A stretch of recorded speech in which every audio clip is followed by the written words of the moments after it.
I'm going to advise both sides to file your proposed questions as essentially an offer of proof on what you would have asked Mr. Hall. But I am finding that he has a complete Fifth Amendment privilege here. I had earlier said that possibly he could talk about how Mr. Floyd looked in the car, but counsel's argument is persuasive that that could provide a link. And since it's not just evidence that would incriminate a person, but also provide a link to incriminating evidence, I do find that his invocation of his Fifth Amendment rights is valid, and accordingly I am going to quash the subpoena. Anything else? All right, thank you. We'll see if the jury's here, and if they're here by 9:15, we'll start at that time. Anything else for the record? Yeah, and I just need to check to see if my witnesses have arrived yet. Sure. So if they're not, I just need a couple of minutes.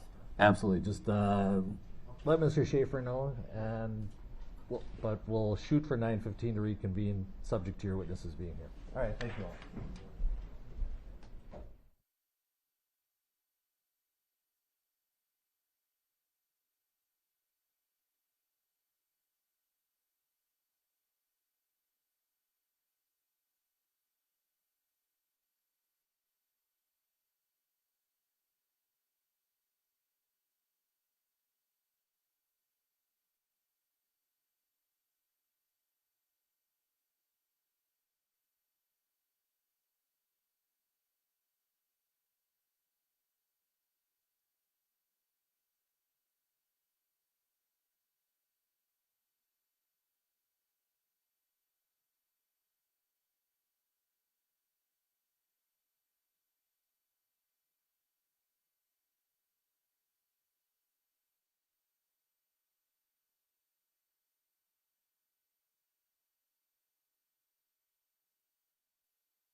right, good morning, everyone. We're going to proceed with the defense case. Mr. Nelson. Thank you, Your Honor. Your Honor, the defense calls Dr. David Fowler.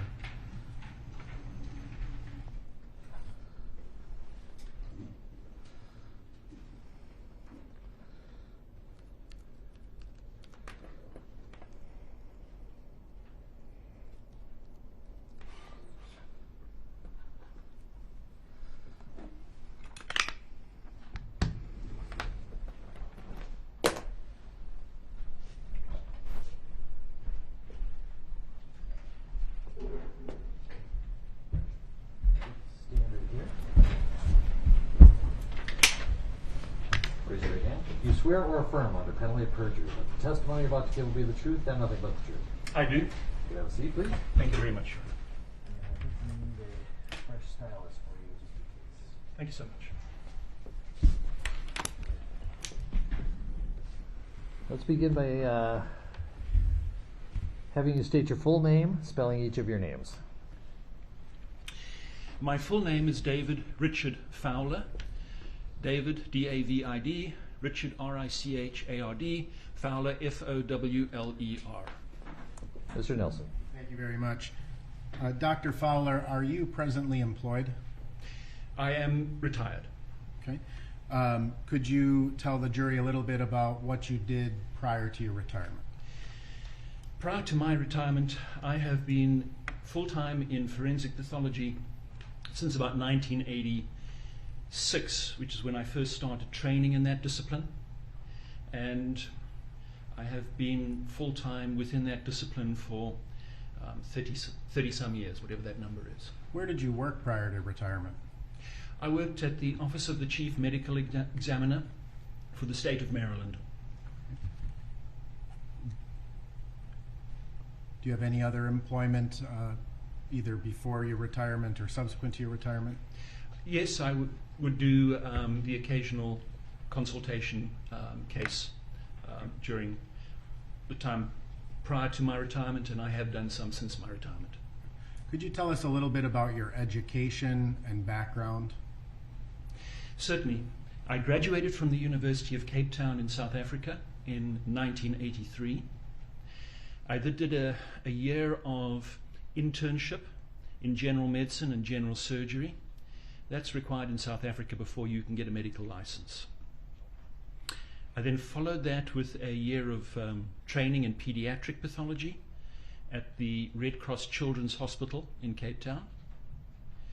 And completing that year, I entered a full-time 5-year training program at the University of Cape Town in forensic pathology. And are you board certified? I am. And so the system in South Africa is that you eventually graduate with a Master of Medicine in your discipline. So I ended up with a Master of Medicine in forensic pathology, which qualifies you in the South African system to be what they call a specialist, which in this country is the same as an attending physician, just different terminology. But that's equivalent to board certification here. When I came to the United States, I felt it was very important to get an American qualification if I was going to work in this country full-time.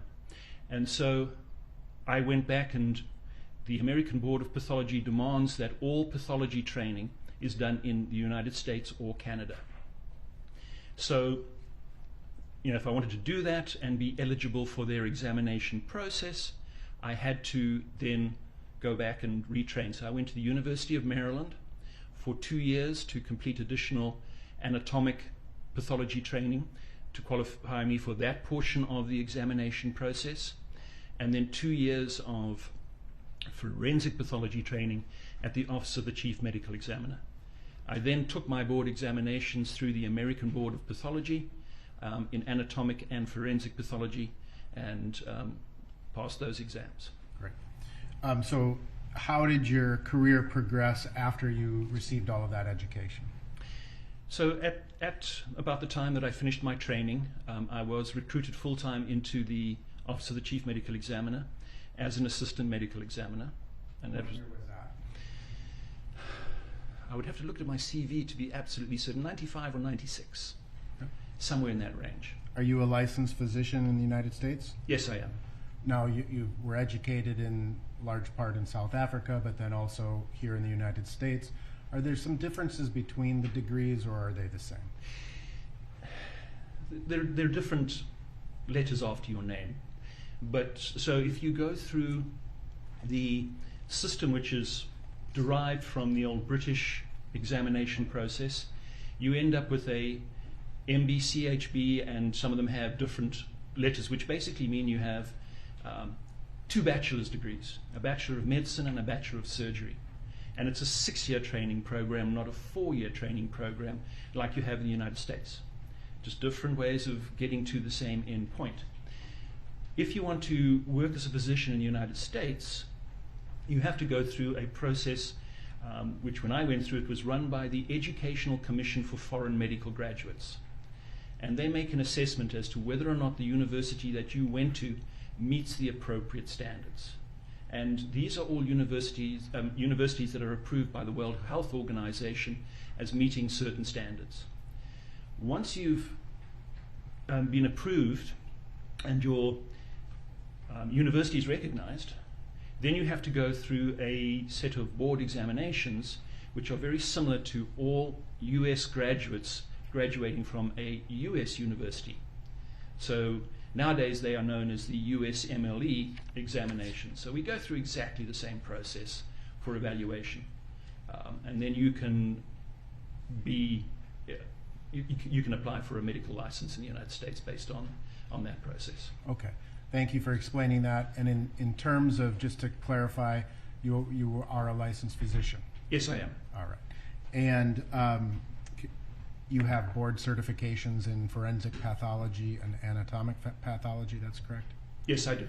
And you worked as a pathologist or a forensic pathologist in the United States since approximately 1995? So that's when I qualified and finished my training in the United States. But I was working as a pathologist all the way from the time I arrived in 1991.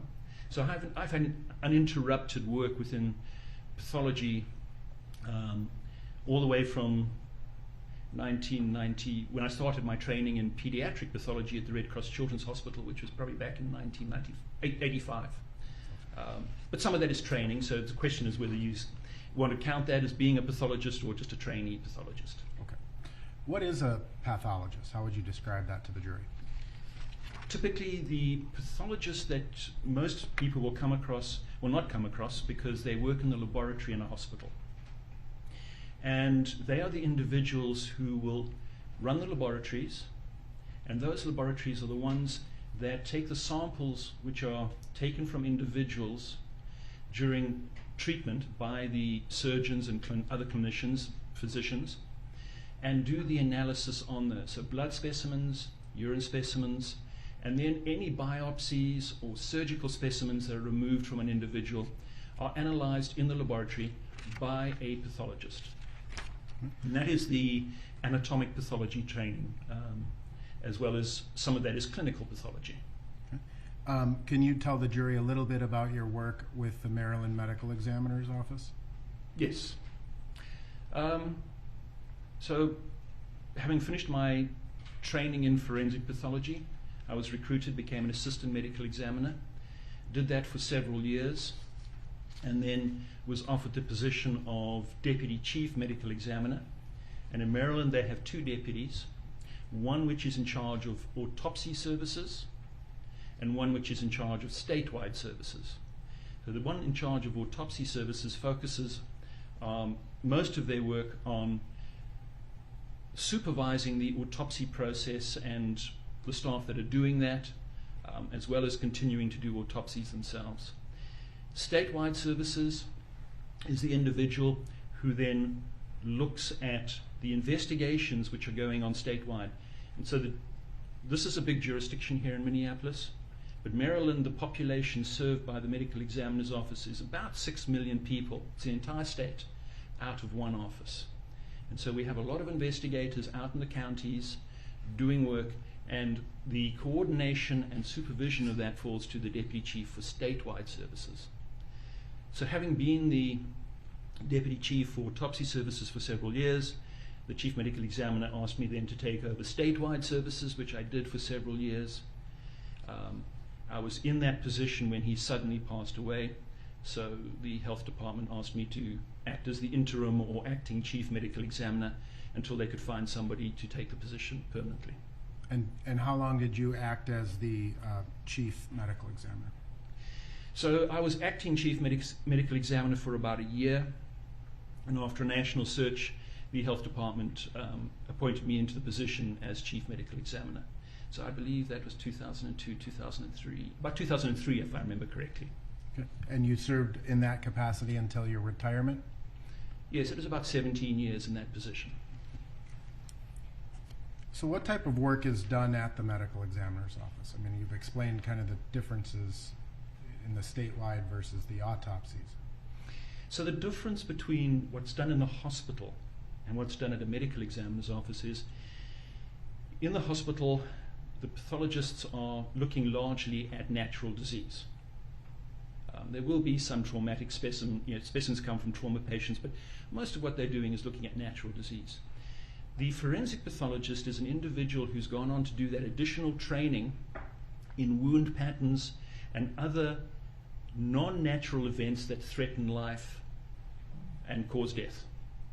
So at the end of the process, you have the knowledge base of all the natural diseases that a general pathologist has, plus the additional training to evaluate how people die in unusual circumstances, sudden deaths while not attended, or any deaths which are traumatic.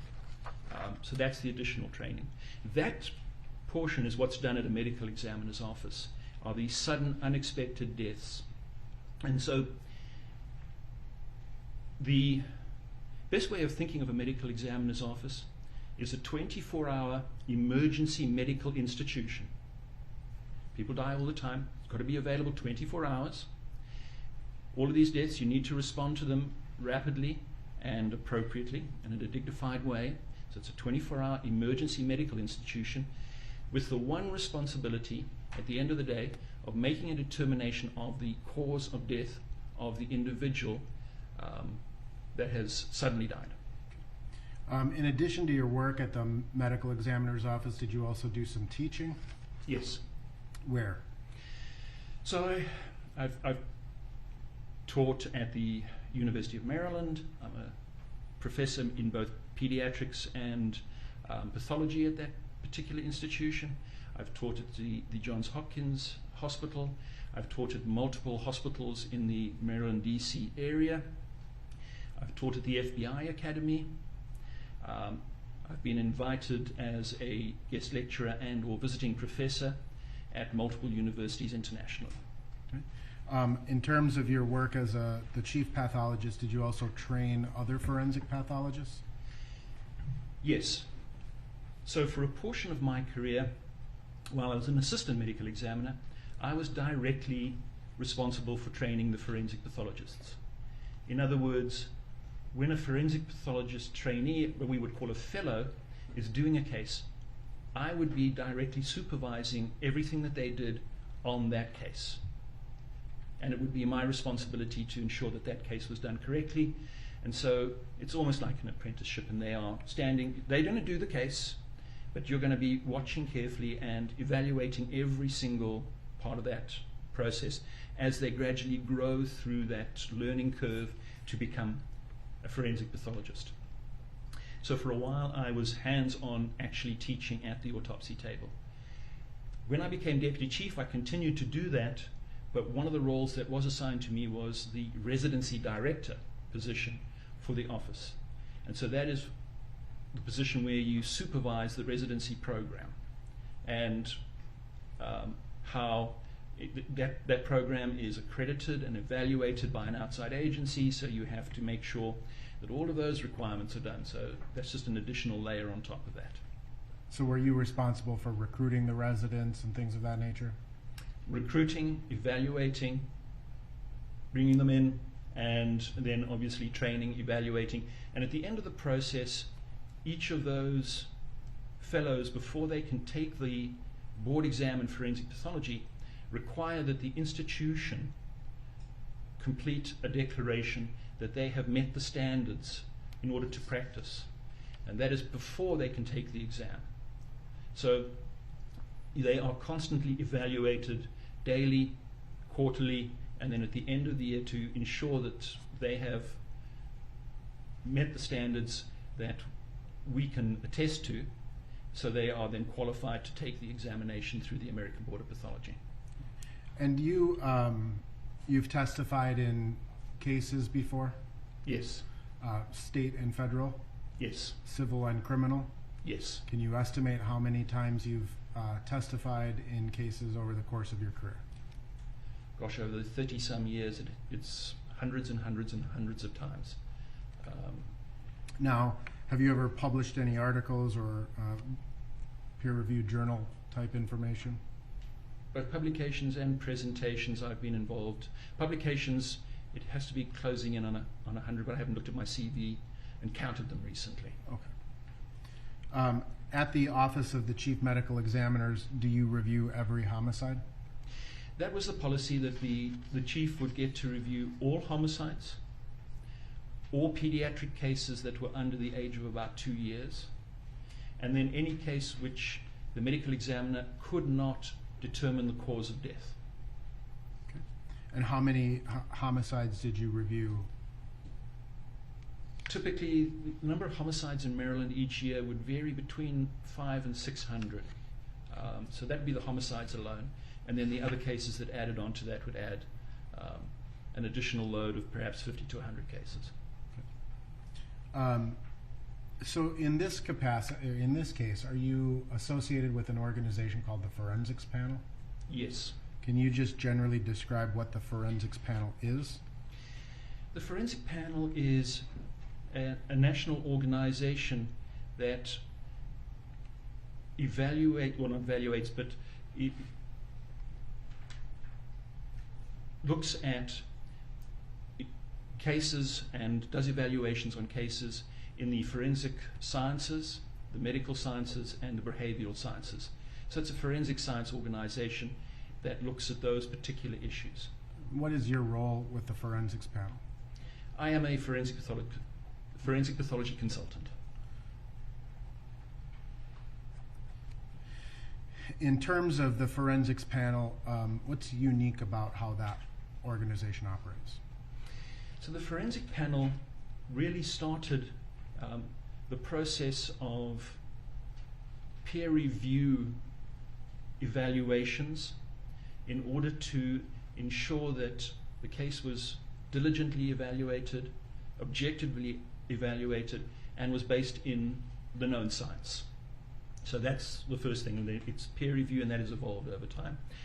Then it's an organization which has many different disciplines recognized or that are recognized working within it. So it's a multidisciplinary team. So you have experts in all sorts of medical fields that can be assigned to the case depending on the nature of the case. It's an independent organization. Is it similar to what's called an M&M conference? A mortality and morbidity is what you're referring to. That is something very similar that happens in the average hospital when a patient may have something adverse happen to them, not necessarily fatal, that's the morbidity part, and or it is fatal, mortality. And in those circumstances, physicians will present in a closed environment all of the materials and their evaluation, and the general physician population that have gone to that conference can sit down and critique it, evaluate it, and it's an opportunity for self-evaluation, learning for people, and quality assurance for the hospital program. Yes, it's similar.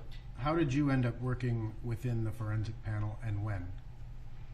About 15 years ago, I was approached by the Forensic Panel, and they indicated that another forensic pathologist had recommended me as somebody who might well fit their program. And so within the panel there, you described it as a multidisciplinary approach. How does that function? So, depending on the nature of the case, the Forensic Panel will assign individuals that have skills in areas that the case apparently needs from an evaluation process. So And you're compensated for your time? I am. And your hourly rate? It's $350 an hour. You at some point became involved in this case, State of Minnesota versus Derek Chauvin. I did. And how did you become involved in this case? The forensic panel, I was approached and asked to become part of it, and I felt that this was such a complex and difficult case that this would better fit working through the forensic panel than trying to handle this case independently. So I referred this case to the forensic panel. And you were approached by me, correct? I believe that was the first conversation I had, yes. It Right. was a while back. And you referred me to the forensics panel. That's my recollection, yes. Now, in terms of this particular case, how many of these peer reviewers were ultimately involved? There were 13 peer reviewers across multiple disciplines that were involved in this case. How is it useful for you to have those peer reviewers involved? Well, several of the peer reviewers, I believe 7, are forensic pathologists. So my direct colleagues with the same training and skill set that you would expect a good forensic pathologist to have.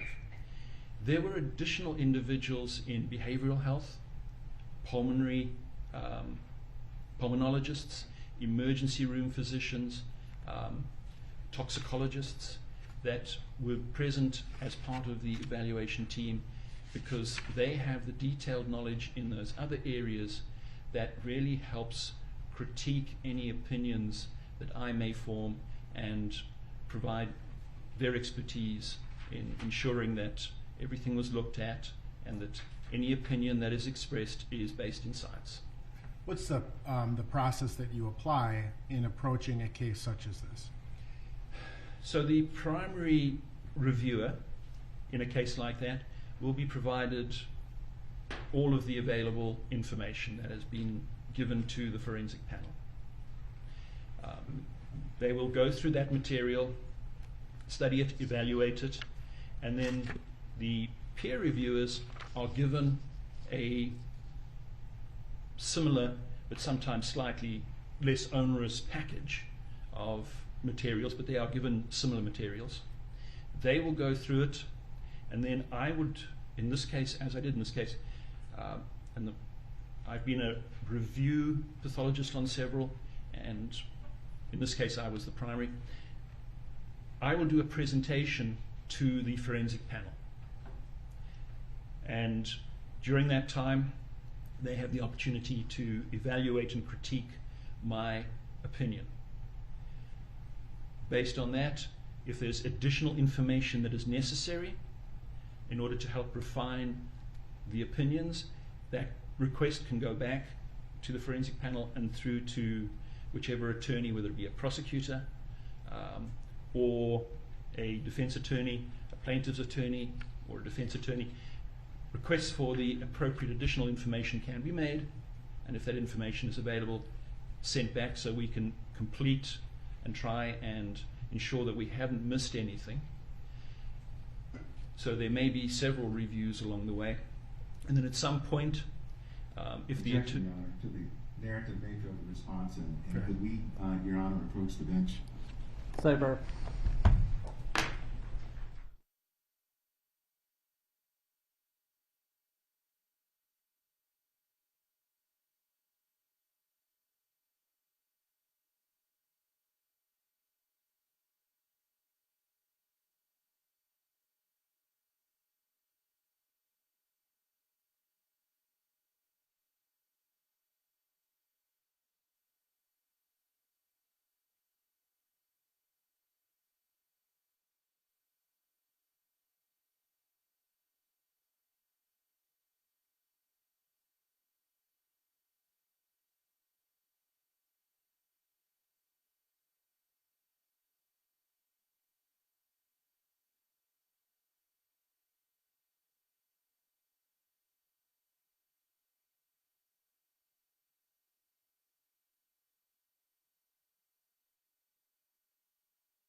evaluation. All right. Dr. Fowler, are you familiar with NAME? Yes, I am. And what is NAME? NAME is the National Association of Medical Examiners. And are you a member of NAME? I am. Have you held any leadership positions in that organization? I have, yes. Can you, well, let me ask you this. Does NAME have an inspection and accreditation process? Yes, it does. Or committee, I should say. Yes, it has a committee which does that particular task for the organization. What is the responsibility of the inspection and accreditation committee? To evaluate medical examiner and coroner officers.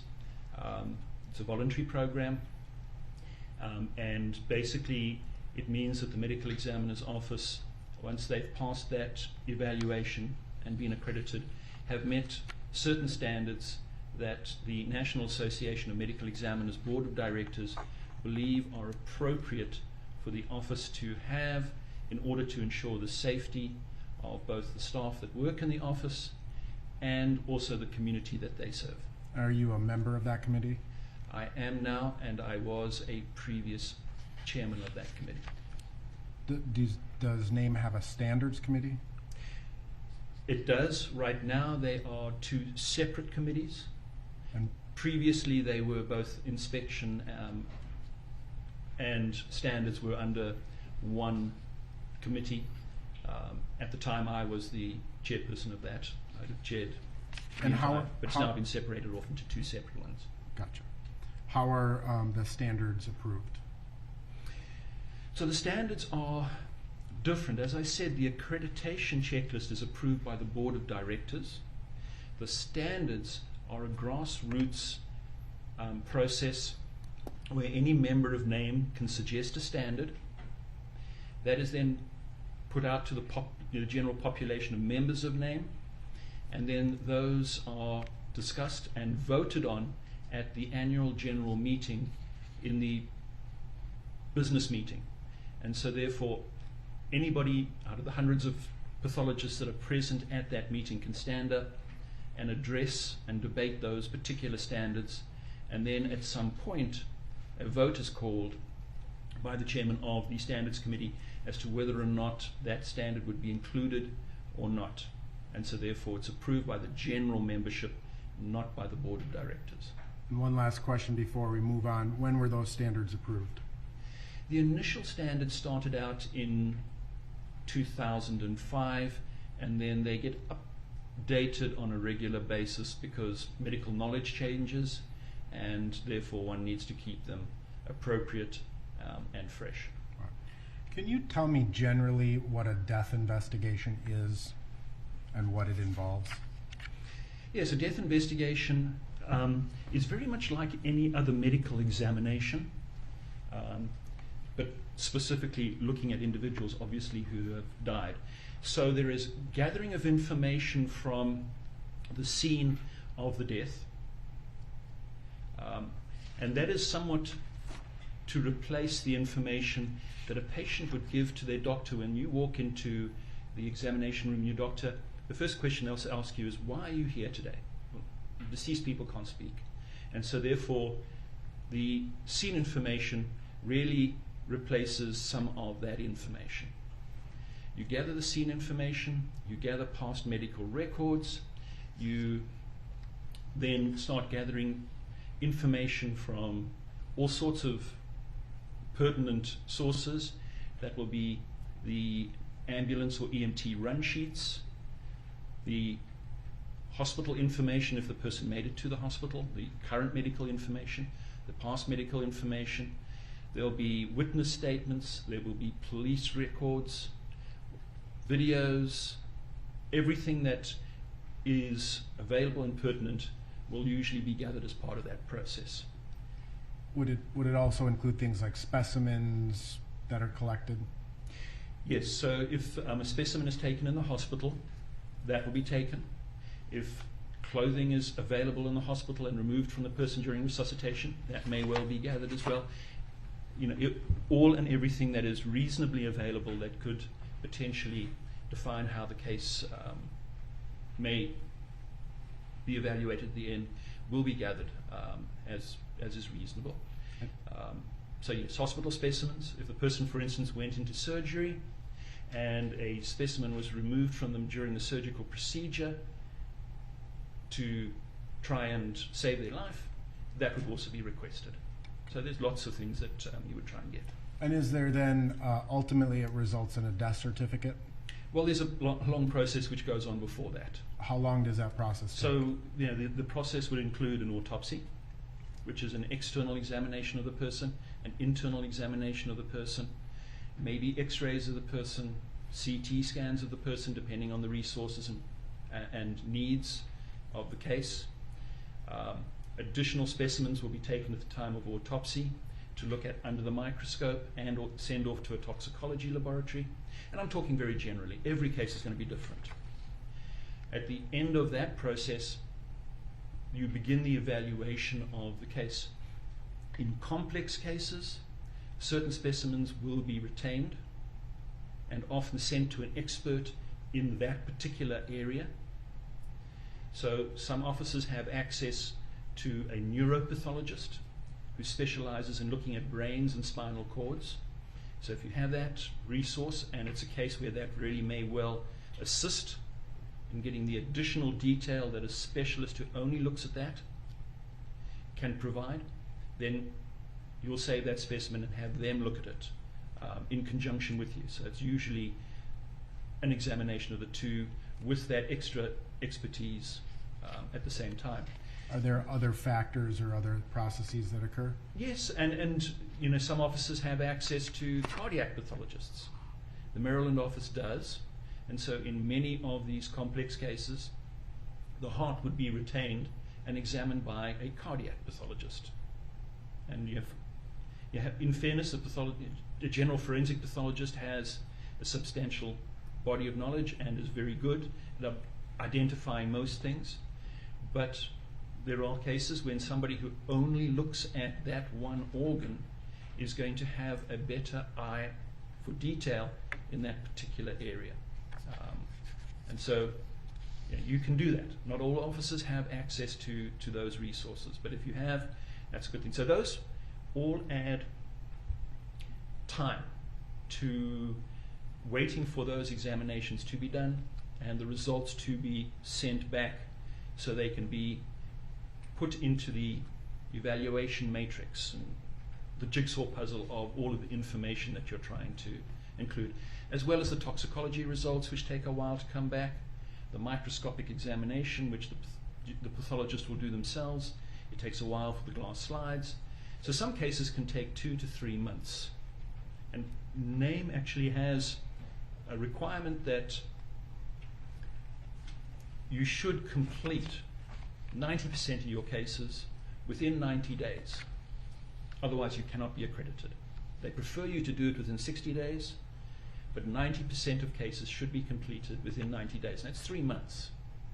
And the 10% of cases that aren't completed with it are going to be very complex cases. Often the deaths in custody and the pediatric sudden deaths are the ones that fall into that 10%. So they often go out even further as you gather all of that information. Thank you. So can you explain what the death certificate is? Ultimately, a death certificate is issued, right? Correct. And can you explain what the death certificate is? So the death certificate is a document that is produced by a physician. The greater majority of them are signed out by physicians within the hospital or nursing home, etc., when people die of natural deaths. Medical examiners are usually exposed to about 25% of deaths within their jurisdiction. So the death certificate is a certification that the person has died, and within a reasonable degree of medical certainty, the certifying physician believes that whatever is on the cause of death line is the cause of death within a reasonable degree of medical certainty. So let me ask you, in terms of this particular case, you've reviewed a substantial amount of information. Yes. Can you just briefly describe the information you've reviewed in this case? Gosh, it goes on for several pages, but there are past medical records. the records that occurred in the hospital at or about the time that the attempted resuscitation of Mr. Floyd occurred. There are ambulance records, there are police records, there's toxicology information. There are multiple videos from multiple sources, both body-worn cameras, surveillance videos from stores, and other facilities in that area. There was video material from observers that is available. There's the toxicological data, there's the autopsy information, the autopsy photographs, the microscopic examination. It goes on and on and on. There is a substantial amount of information on this case.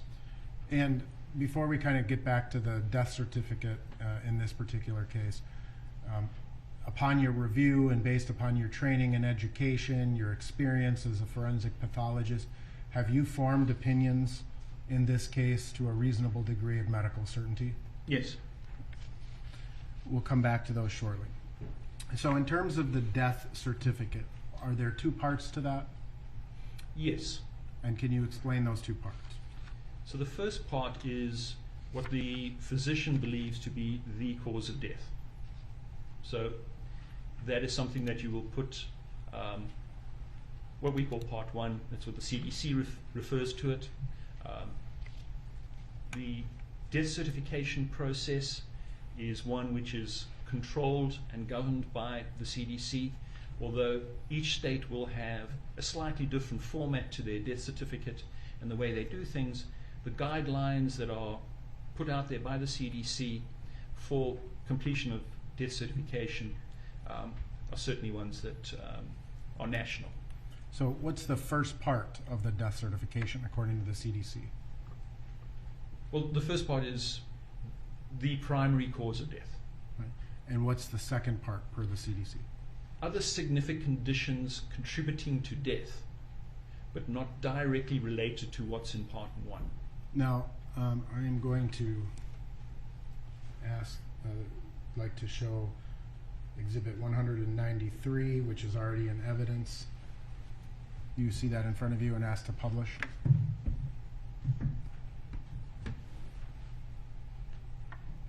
You're familiar with this document? I have seen this document, yes. And what is the first part of the certification of death? So the first part here, the cause of death, is cardiopulmonary arrest, complicating law enforcement, subdual, restraint, and neck compression. Now, under that, there's a phrase that says underlying. Is that what you're talking about in terms of the second part per the CDC?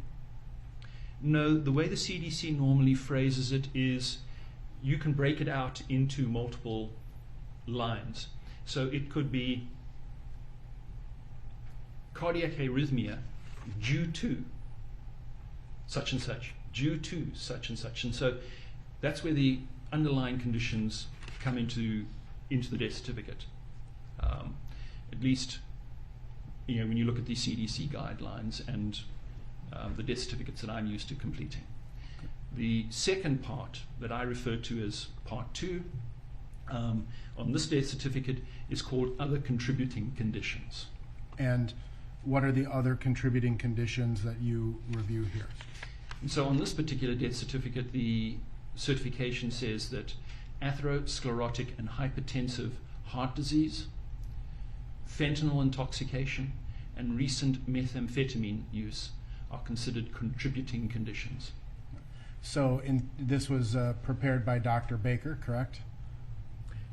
Yes, that is my understanding, that he was the individual who certified this case. So in terms of Dr. Baker's analysis of this case, how did the heart and drugs contribute to the cause of death? They were significant, or they contributed to Mr. Floyd having a sudden cardiac arrest, in my opinion. That's how I would read it. Okay. So I'm going to take this down. If we could unpublish, sorry. Doctor, did you prepare a PowerPoint presentation to walk through your opinions in this case? Yes.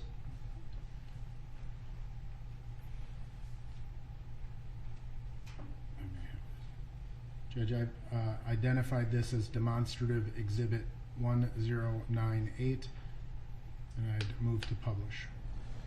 Any objection to 1098 for demonstrative purposes only? No, Your Honor. All right, it is received for that purpose alone. So before we begin, Doctor, can you summarize briefly what your opinions are in this case? Yes. So in my opinion, Mr. Floyd had a sudden cardiac arrhythmia due to his atherosclerotic and hypertensive heart disease, or you can write that down multiple different ways. During his restraint and subdual by the police, or restraint by the police.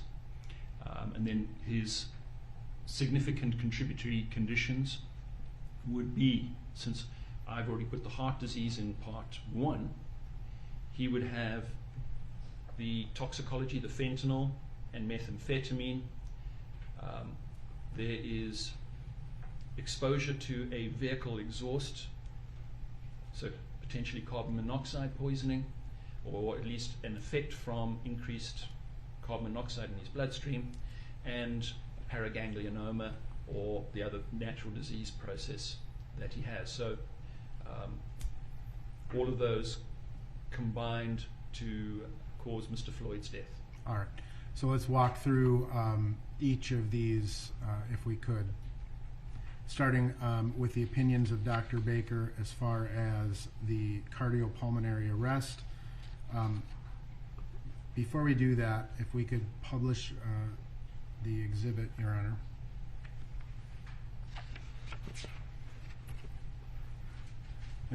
Can you just describe what this is and why it's relevant to this case? So this is a document that is produced as a guide for medical examiners to use when certifying the death, and specifically the manner of death. What is the manner of death? So the manner of death is, how did the cause of death come about? And you have 5 different choices that you can check off or write down on a death certificate as to the manner of death. Now, does this document specifically address asphyxial deaths, positional asphyxia deaths? It addresses all sorts of manner of death, and again, it's a guideline put out there to assist medical examiners. And unfortunately, not every case cleanly fits into one particular category or meets the criteria for the guidelines. Okay. So let's talk about, in terms of this second slide, positional restraint. How does NAME deal with the autopsies and death investigations involving potential positional restraint?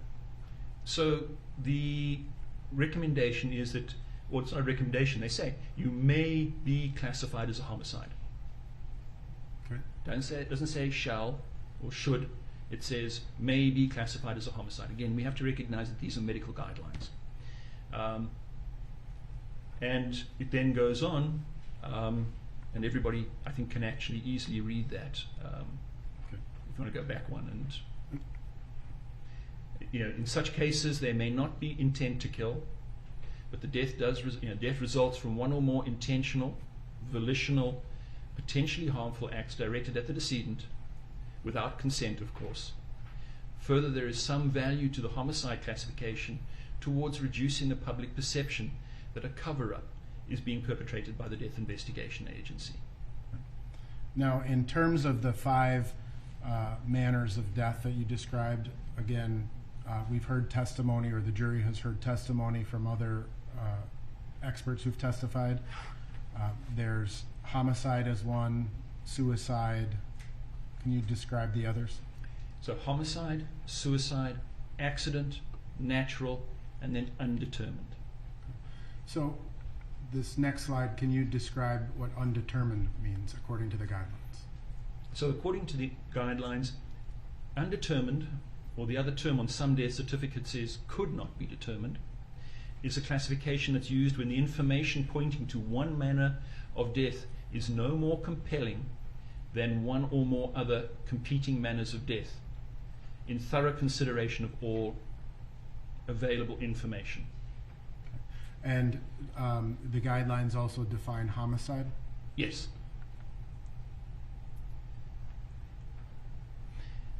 And again, homicide occurs when a death results from a volitional act, in other words, an act a person did, committed by another person to cause fear, harm, or death. Intent to cause death is a common element, but is not required for classification as a homicide. More below. It is to be emphasized that the classification of homicide for the purposes of death certification is a neutral term and neither indicates nor implies criminal intent, which remains the determination within the province of a legal process. Why is that second part important? Because this is a medical opinion that is on a death certificate.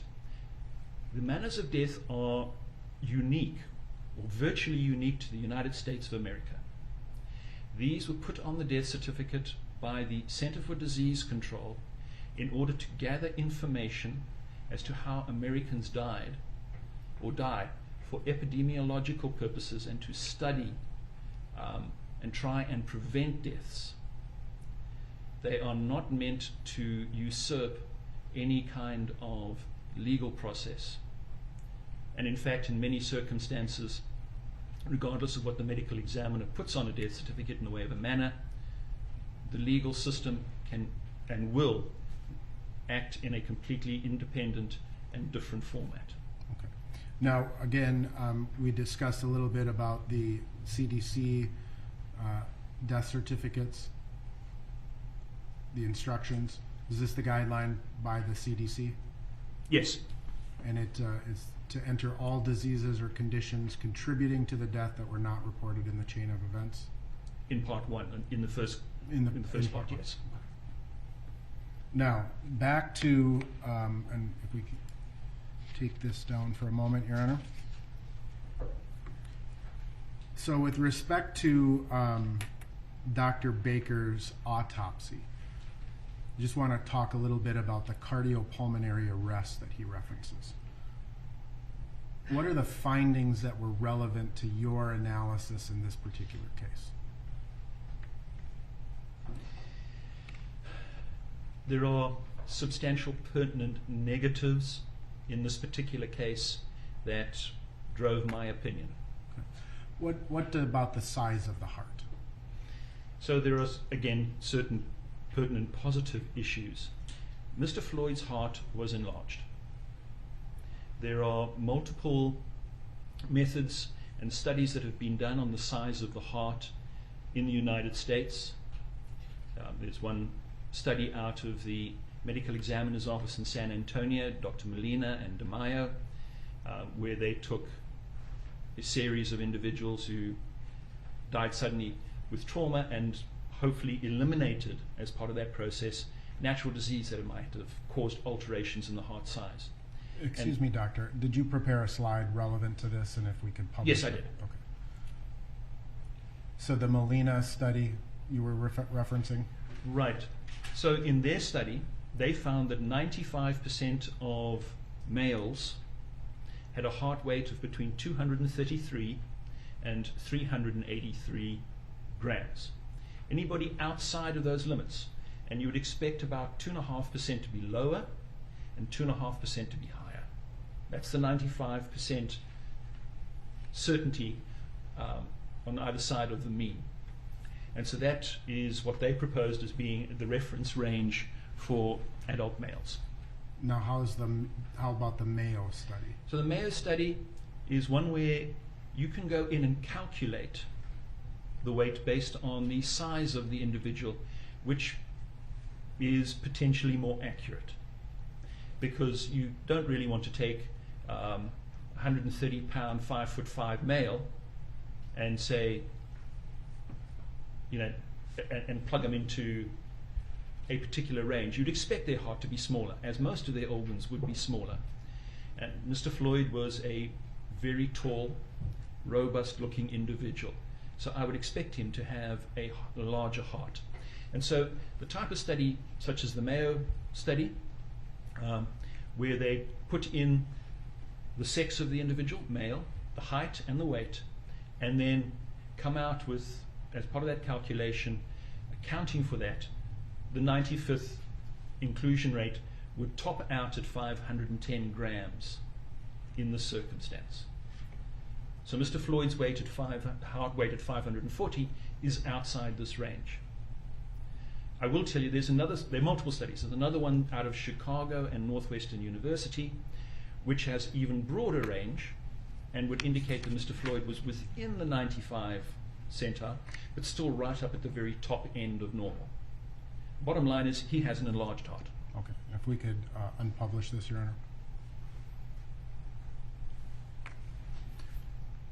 So in terms of, that's what you ultimately kind of see as relevant evidence here is that Mr. Floyd had an enlarged heart.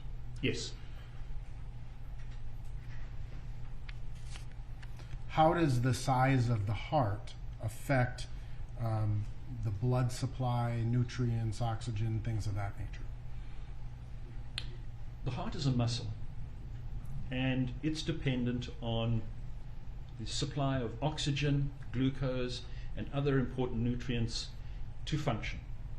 When a heart or any other muscle grows in size, its consumption of those vital components increases.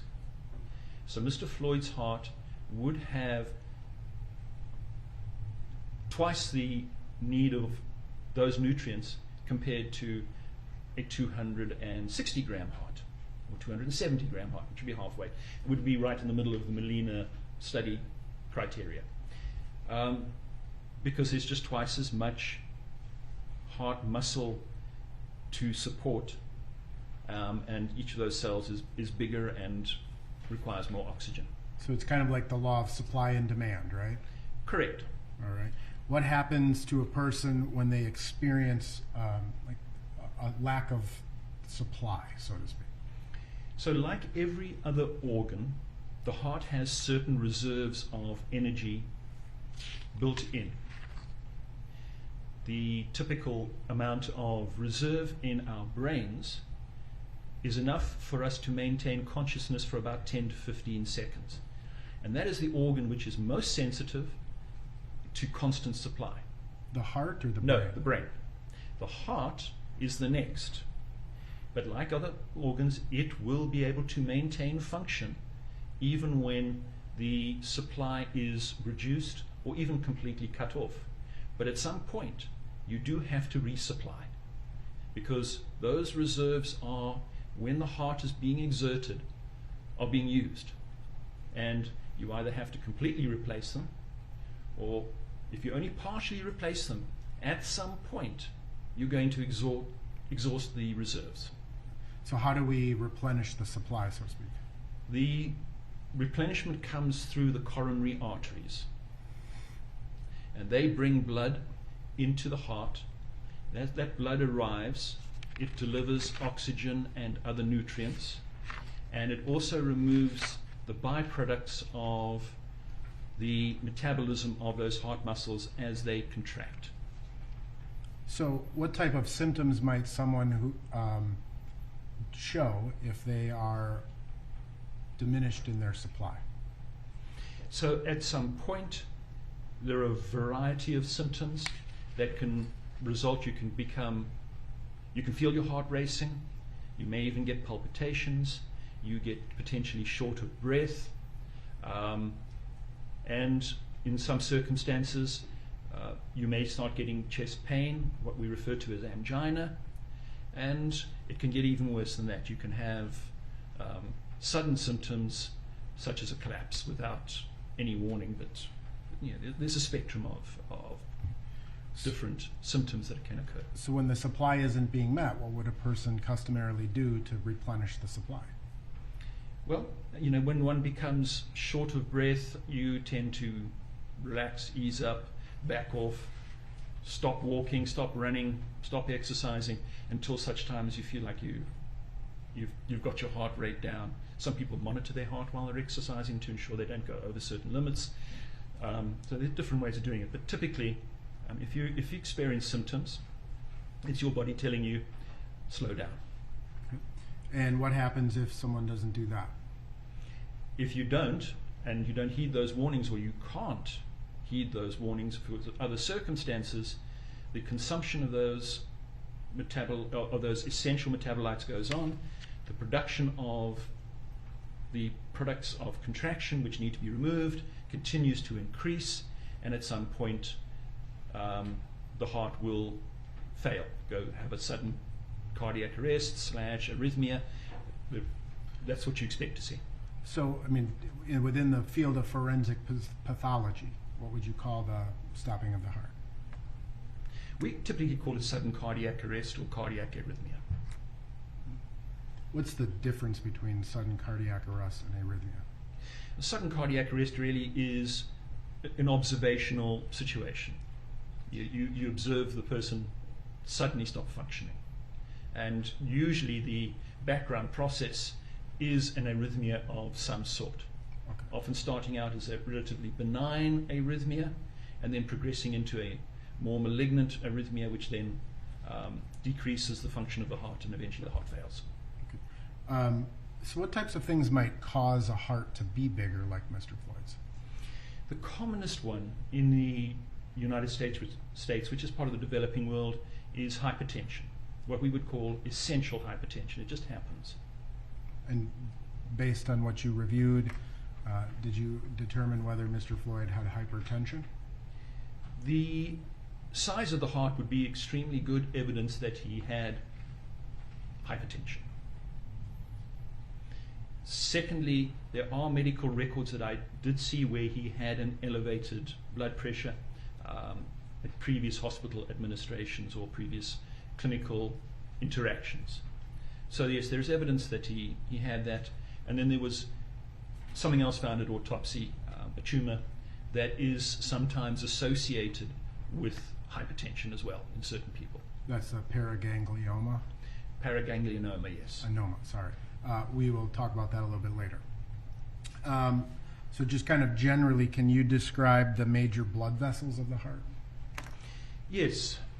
There really are two major blood vessels, the right coronary artery and the left coronary artery.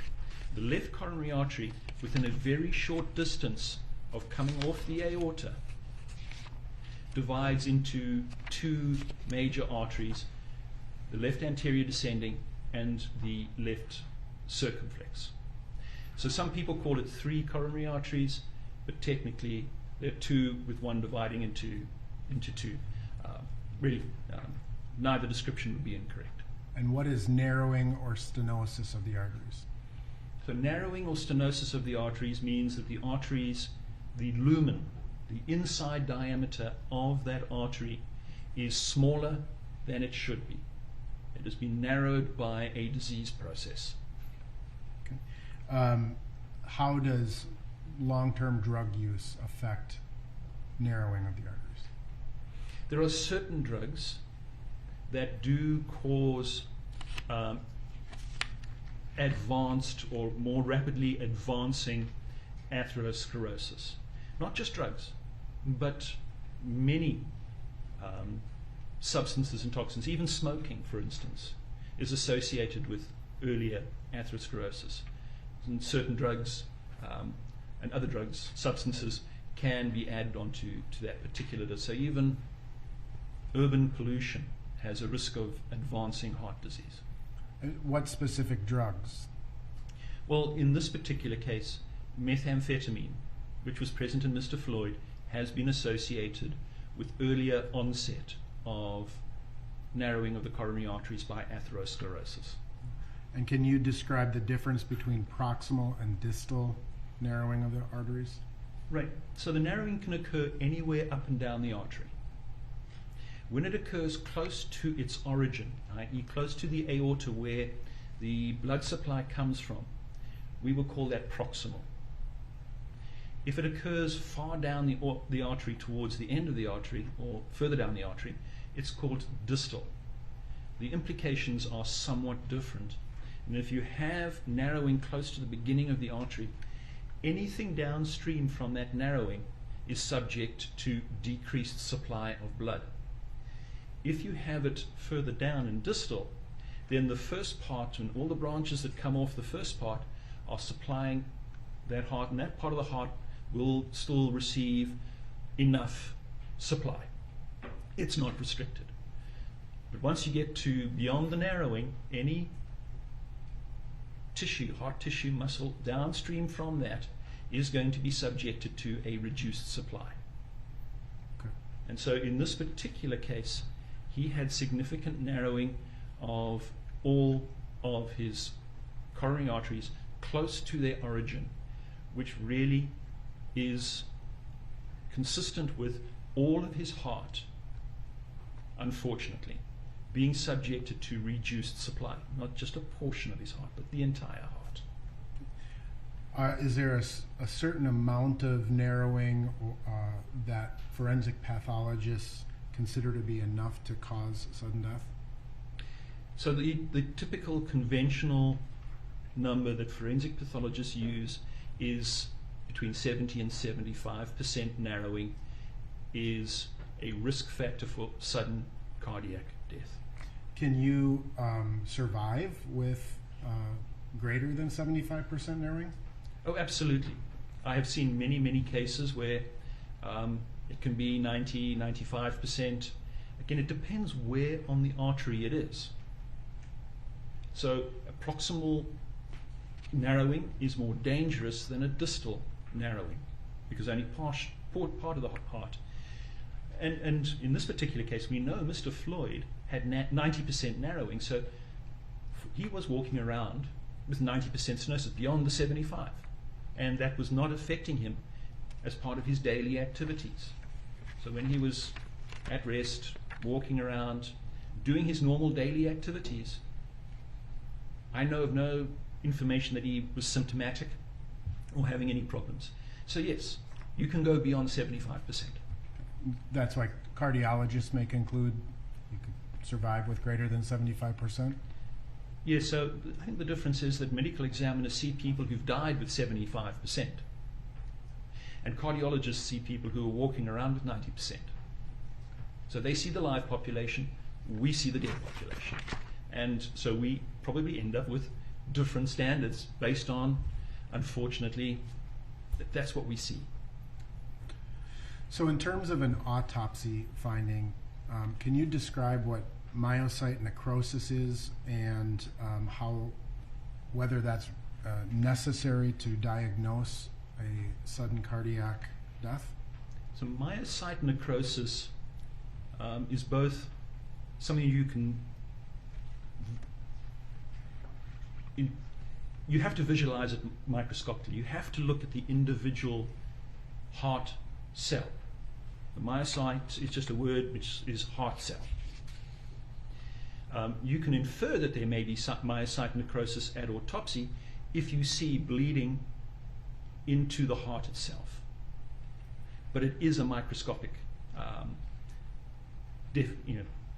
diagnosis, and it is not necessary for myocyte necrosis to be present for a sudden cardiac death. So someone who has a sudden cardiac death may not have myocyte necrosis? Correct. Why might that happen? Why might someone not have that myocyte necrosis? Again, the heart goes through a process of dying. It takes a while for a heart to die and for the actual myocytes to start showing the changes that we can see under a microscope. I think we need to understand that that's why you can do heart transplants. If somebody who has been injured or suffered some other catastrophe to their brain and is brain dead and is a donor, their heart can be removed, put on ice, flown across the country and put into another person without any damage to that heart, and that process takes hours. So if the death is rapid, you will not see myocyte necrosis. It's the time frame from the heart stopping to the time we typically see myocyte necrosis is going to be somebody who has had symptoms and survived for a period of time, so that that process can advance to the degree where we can see it under the microscope. Okay. Now, you've kind of talked about sudden cardiac events. Let's talk about the arrhythmia. Can you describe what is called the conduction system of the heart? The conduction system of the heart is a very important part of the orderly contraction of our heart. We have two chambers which receive blood from the body, the atria, and then we have two bigger, very muscular chambers, the ventricles, that pump blood under high pressure to the body. And so the way the heart works is it's a two-chamber on each side. The one side supplying the lungs and the other side supplying the body, where the atria contract and push blood into the ventricles to fill them up. And then the ventricles contract to push blood to the body. The ventricles are very powerful, and there's a valve in between them to stop the blood flowing back. So what you need is an orderly contraction process where the atria contract first, followed by the ventricles. This is coordinated by the conduction system. And we have in the heart what is known as the cardiac pacemaker. It's the generic term, but it's the little piece of modified heart muscle that actually has almost nerve-like function. Does that have a name? Sorry. It's called the sinoatrial node. And that generates the initial activity which causes the atria to start contracting, and between it and another node which is at the junction of the atria and the ventricles, called the atrioventricular node, there is a little bundle of modified heart muscles that conduct that down, and then there are further modified heart muscles that go down to spread the impulse, the electrical impulse, to the heart to cause it to contract. What are those called? That's, it's the bundle of His, Purkinje fibers, etc. They will have medical terminology, but basically it's modified heart muscle cells. So what that does is the sinoatrial node fires, and the impulse is conducted down the fibers to the AV node. At that time, the atria contract, forcing blood into. At the time that the impulse arrives at the ventricles, that node then fires shortly after the atria, and the heart contracts and sends the blood on its way. So you get this orderly double beat to the heart. You can hear the valves opening and closing, atria first and then the ventricles, and that's the sounds that the physician listens to when he puts a stethoscope over your heart. That's like the blood pressure? Sorry? Is that blood pressure? Or? So the blood pressure is actually generated by the contraction of the ventricles. That's the essential output of the heart, is directly related to the volume and the pressure of blood that is pushed out of the heart. Okay. So what happens if this conduction system gets impaired? Then you don't have orderly contraction of the heart. And so if they fire at the wrong time, then if you had the atria and ventricles firing at the same time, you would move no blood. The ventricles are very powerful. They slam that valve shut. The atria fire at the same time. They can't force blood past it, and so you've got no flow to fill the ventricles. And is that an arrhythmia? That's an arrhythmia. So there are multiple different types of arrhythmias that are documented. And what can happen? Can sudden death happen as a result of an arrhythmia? Absolutely.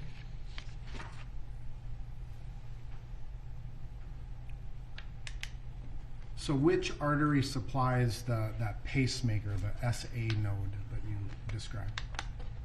The sinoatrial node is supplied by a small branch that comes off the right coronary artery. And did you review, again, the autopsy and observe findings relevant to Mr. Floyd's right coronary artery? Yes, so unfortunately, that was the artery which showed the greatest degree of narrowing. Which was how much? 90%. Does that increase, or that type of narrowing increase the risk for sudden death? Yes, in that if and when the blood supply needs of the heart on the right side increase, and that's also going to apply to the sinoatrial node, are not met, that sinoatrial node will not function properly and will not fire properly, and you will end up with an arrhythmia of some sort. So essentially, if it misfires, there's no pacemaker, right? Or if That is correct, yes. how does exertion come into the analysis? Exertion basically increases the demand for oxygen throughout the entire body, mostly because of the muscular activity. So as we exercise, our heart rate and our breathing rate normally compensate to increase the oxygen that we're bringing into the body through the respiratory system, and increase the amount of blood, or amount of oxygenated blood, which is being distributed to the body. And the way that increase of blood, the way the body increases the blood supply, is to increase the rate of the heart. So we will go from our resting heart rates, which are somewhere between 60 and 100, we'll push it up to 120, 140, 150, depending on the degree of exertion. And beyond, it gets dangerous. So essentially, the more exertion, the more oxygenated blood is needed. Yes. How do drugs like methamphetamine come into play as far as in terms of the conduction system? So methamphetamine is dangerous at several levels in this particular case. One, it has known arrhythmogenic potential. In other words, it sensitizes the heart to arrhythmias. It makes, it's just been documented that people on methamphetamine have an increased risk of an arrhythmia.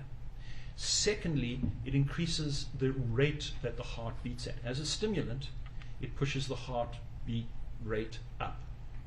So therefore, the heart is now going to demand increased oxygen, the heart muscle itself. And thirdly, it is a vasoconstrictor. What is a vasoconstrictor? So a vasoconstrictor is a substance which causes blood vessels, usually arteries, to narrow. And it's physiologically important, and it is protective in certain circumstances, but can become dangerous in others. And the way a vasoconstrictor works in most circumstances is to act on the muscular layer that's present in arteries. Our arteries have multiple different layers, and there's a muscular layer in there, and it causes that muscular layer to begin to contract. A little bit of contraction, that's good. Too much contraction, and it can slow down the blood beyond what is necessary, and even in certain circumstances you can stop the blood by giving a vasoconstrictor substance. Okay. So in this particular case, we've got an enlarged heart, right? Yes.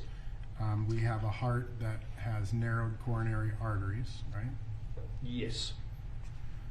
And based on your review of the video evidence, you observed a pretty significant struggle between Mr. Floyd and the three officers? Correct. Methamphetamine on board, which is a vasoconstrictor? Yes. Have you or your colleagues ever certified a death due to the atherosclerotic cardiovascular disease? Yes, it's a unfortunately very common cause of death. And even at these levels of narrowing, 75 and 90? Anything above 75%, as I previously mentioned, meets the criteria for enough narrowing, at least within the community of practicing forensic pathologists. Have you ever performed an autopsy sort of expecting one cause of death but finding another? That's why we perform autopsies. It is a thorough internal examination to identify anatomic deviations from normal, and so therefore your preconceived notion, a common, I wouldn't say a common example, but we see it every now and then, would be a motor vehicle collision, where somebody has multiple injuries, and you look at them and go, okay, they've got enough injury there to kill them. But when you go in, you can see evidence that they had a stroke or a heart attack. And that's what potentially caused them to lose control of their vehicle at the time that they had and got all their multiple injuries. And so then we sit with the issue of, do we put the heart attack under part 1, or do we put the heart attack and or the stroke type findings under significant conditions? Because obviously they were driving their vehicle, but it may have caused them to lose consciousness. So these are just dilemmas that we face as to where you put things on a death certificate. And sometimes you're not right and you're not wrong. How about hypertensive cardiovascular disease? How does that relate to a cause of death? So again, there are a number of sudden cardiac deaths that are related solely and exclusively to the increased size of the heart. And so those are the ones that, since hypertensive disease is the most common cause of an enlarged heart, we would typically use that as the cause of death and say hypertensive cardiovascular disease. Have you ever certified a death due to hypertensive cardiovascular disease? Yes, I have, multiple times. Have you diagnosed both hypertension and coronary artery disease as a cause of death in combination? Yes, and again, that is probably even more common because a significant proportion of the population have hypertension, so their hearts are enlarged, and as you get older, you tend to lay down deposits of material in your arteries, and so there's often both are present in many, many cases, unfortunately. Now, again, in terms of hypertensive cardiovascular disease, we talked earlier about kind of the struggle between Mr. Floyd and the officers getting into the squad car. How does that type of exertion play into hypertensive cardiovascular disease? It increases, both with the hypertensive and the atherosclerotic, it increases the demand and the stress on the heart. And the more the individual is stressed, both physically and in other ways, the more the demand on the heart is going to increase. So in terms of stress, right, how does that affect the heart? So we have certain innate stress mechanisms built into us, reflexes built into us. It's called the fight and flight reflex, is the common terminology that you will see within the medical literature and also within the lay literature.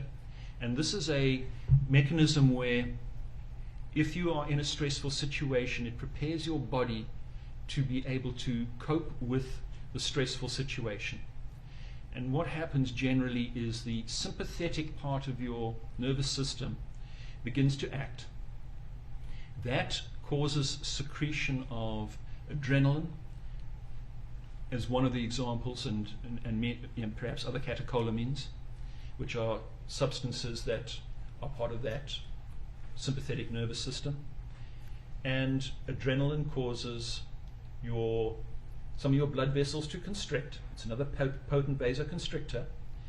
The idea being that you don't need to digest the food in your stomach, for instance, while you're in a very, very dangerous environment. So it really shunts the blood, pushes the blood to the organs that are more important: the heart, the lungs, the brain, your muscles. It also shuts down the blood supply to your skin. So it does all of those things. But it also speeds up the heart to increase the cardiac output to maintain oxygenation of the brain, your muscles, and other things, so that you can have an additional reserve to fight that threat. All right. Now, so the fight or flight kind of that you described, it increases adrenaline, right? It causes the heart to beat faster. Agreed? Yes and yes. And the adrenaline, how does that come into play? Did you say that was a vasoconstrictor? So adrenaline is a vasoconstrictor, yes. Including the arteries? Oh, yes. And ultimately, what does that do potentially? So it narrows the arteries, and again, we have smooth muscle in the cardiac arteries. So there's a potential of the adrenaline and the methamphetamine further narrowing those arteries in the heart as well as arteries elsewhere in the body, restricting blood flow. Now, in terms of that kind of stress reaction, I would like to craft this question carefully. The jury saw some evidence, which I know you reviewed as well, of an incident in 2019, about a year prior to Mr. Floyd's death, where Mr. Floyd was stopped by the police, was seen or believed and admitted to ingesting some controlled substances at that point, and was subsequently seen by paramedics. Do you recall that information in the information you reviewed generally? I did. And at the time that he was initially seen by paramedics, his blood pressure was taken, and if I'm not mistaken, it was 216/160. What does that signify to you as far as this stress relation? So a high blood pressure like that, and that's markedly elevated, could be due to his hypertension being out of control. But this is much higher than I would expect. Secondly, it could be part of the stress reaction where adrenaline is being secreted and it's pushing his heart rate up, and that will increase your blood pressure. And if adrenaline is secreted, it's also causing vasoconstriction. So there's more blood staying within the central vasculature, and so therefore that will also increase your blood pressure. There are multiple explanations for that, but certainly stress would be one of them. Okay. Your Honor, I believe that right now would be a good time for our mid-morning break. Members of the jury will take 20 Minutes, let's reconvene at 11:10.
a reminder, Doctor, you're still under oath.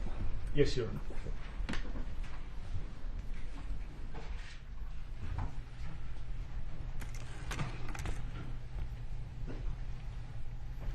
All right, Dr. Fowler, right before the break, we were discussing Mr. Floyd's heart and the contributions of Mr. Floyd's heart to his death. Did you form, in your opinion, to a reasonable degree of medical certainty, what you thought was the principal cause of Mr. Floyd's death? Yes. And what is that? Cardiac arrhythmia due to hypertensive atherosclerotic cardiovascular disease during restraint. Now, in terms of the other contributing factors to Mr. Floyd's death, did you, as a part of your review, make other considerations to things that may have contributed? Yes, I did.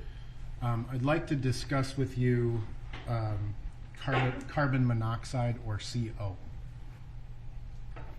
Okay. You've reviewed all of the videos in the case, correct? I did. Did you pay attention to where Mr. Floyd's head was positioned relevant to the squad car? Yes, I did. Which way was his face, nose, mouth facing? His face was facing towards the vehicle, towards the rear of the vehicle, and directly towards the area where you would expect the tailpipe or tailpipes of a vehicle to be. And let me just ask you, are you suggesting that Mr. Floyd died from carbon monoxide poisoning? Absolutely not, no. Not a full carbon monoxide poisoning, no. All right. Now, I'd like to, if the court could publish, and before the court does, the next slide has a screenshot from Officer King's body-worn camera at 20:24:09. Do you see that in front of you there? I do not at this time, no. Okay.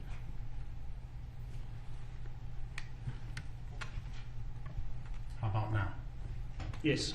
All right. Your Honor, I have independently marked this single slide as Exhibit 1058. And based upon discussions with counsel, I'd move for its admission. Any objection? No objection, Your Honor. 1058 is received. Permission to publish? All right. Dr. Fowler, based on your review of the videos and evidence, were you able to determine if the vehicle was running? There was evidence that the vehicle was running. What would that evidence consist of? What I observed was a collection of fluid. I don't know if this is working.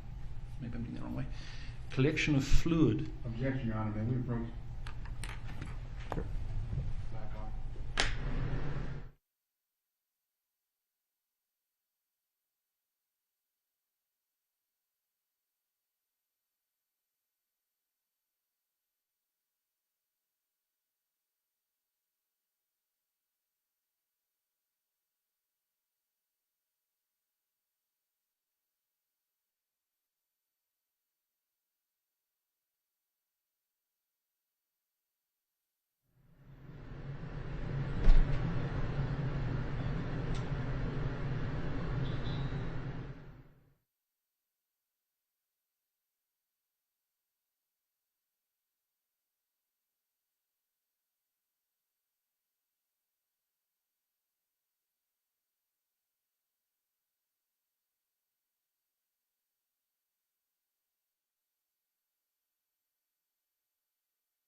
Objection's overruled.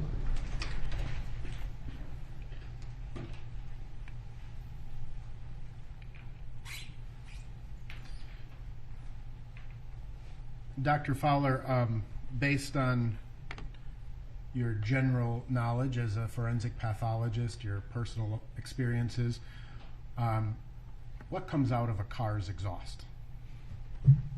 Typically, we see the products of combustion. It's an internal combustion engine coming out the exhaust.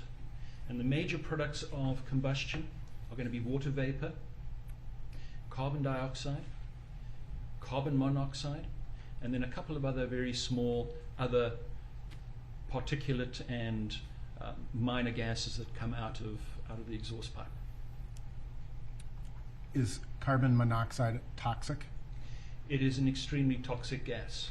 How does it act as a poison? Carbon monoxide attaches to the hemoglobin in our red blood cells, and it attaches to those red blood cells more tightly than oxygen. So it competes for the same binding position on the hemoglobin that oxygen does. And since it is a better, and it binds more firmly, the oxygen can't displace it.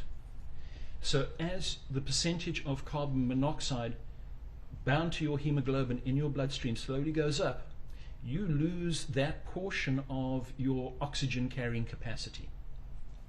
So if you have a 10% carbon monoxide saturation in your bloodstream, you've lost 10% of your oxygen carrying capacity. Okay. Can that cause ultimately death? When you get to levels way in excess of 50-60%, people typically, even young healthy individuals, will start to die. The issue is that people with significant heart disease and reduced capacity in their heart are going to be adversely affected earlier. And so there are certainly many examples in the literature of people dying in an environment where multiple people are exposed, but one person dies at, and I've seen this, less than 20%, and the others die at varying levels above that. So it's not universal that everybody will require to get to 60, 70, 80%. That's a young, healthy individual. But people with predisposing conditions who are vulnerable will die at much lower levels. So in terms of the literature, are you familiar generally with the literature on carbon monoxide poisoning? Yes. Specifically, are you familiar with the paper by DeMaio and Dana on carbon monoxide poisoning in open spaces? Yes, that is a paper that came out in the late 80s, I believe. And is this here as a part of your PowerPoint, that article, or the title of that article? This is the title sheet or title portion of that particular paper that was published by the two doctors, yes. And that was in the late 80s, you said? Correct. Are you familiar with CDC warnings on carbon monoxide in open spaces? Yes. Can you describe what this slide represents? So this is the outdoor air recommendations. So we're talking about indoor air, outdoor air recommendations by the EPA, and recommending that individuals are not exposed to more than 9 parts per million for 8 hours. Anything above an 8-hour exposure puts you at risk of absorbing carbon monoxide, which can put you at risk of at least symptoms, if not more. And when you go up to 35 parts per million, so not much of an increase, that exposure limit drops to 1 hour. So in terms of the CDC versus the EPA, what does the CDC say?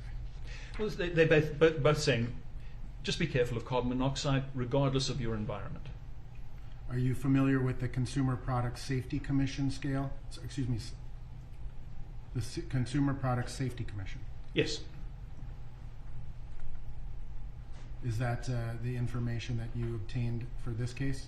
So this is the top of the page that they refer to, and if you go to the next slide, it actually says what it says on the page. And basically they're saying that most people will not experience any symptoms from a prolonged exposure to carbon monoxide between 1 and 70 parts per million. But some heart patients may experience an increase in chest pain.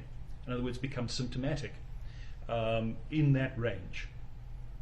As CO levels increase and remain above 70 parts per million, symptoms become more noticeable and include headache, fatigue, and nausea. And once you get above 150 to 200 parts per million, people become disoriented, unconscious, and death are possible. So the higher the level, the more rapid and the more serious the potential consequences of exposure to a source of carbon monoxide is. Are you also familiar with the World Health Organization standards? Yes. Is that the next slide? So this is just again the header from their document. The relevant information is on the next slide. And they go a little further than the EPA, giving us more data. And what they do is they've got the same 9 parts per million for 8 hours. Their recommendation is not more than 26 parts per million for 8 hours, not the 35 that the CDC, the EPA has. At 52 parts per million, the risk of exposure issues occurs you get in 30 minutes at 52 parts per million, which is in that 1 to 70 range that the EPA said is okay. And then at 87 parts per million, 15 minutes is all it takes to start getting yourself into having absorbed a decent amount of carbon monoxide. Now, you're not a mechanic, correct? No. All right. But are you aware of some just sort of general standards in terms of the emission of carbon monoxide by vehicles? Yes, I am. It's part of the general knowledge that forensic pathologists have as to the different types of sources of carbon monoxide. And would that include the California Air Resources Board? Yes, this is one of the most strict automobile emission regulations. And what does the regulations stand for? So in California, and it's been adopted in about 14, 15 states around the country, so California has been copied by various other states. Some states have not copied it. I could not find any reference to Minnesota being a CARB state. Okay. So, but adopting the California stringent regulations, a vehicle may emit up to 1,200 parts per million of carbon monoxide from its exhaust. And I'm going back to the prior slide. Where would that fall within the World Health Organization guidelines? Well, they go up to 87. We're talking 1,200, so we're talking in excess of 10 times.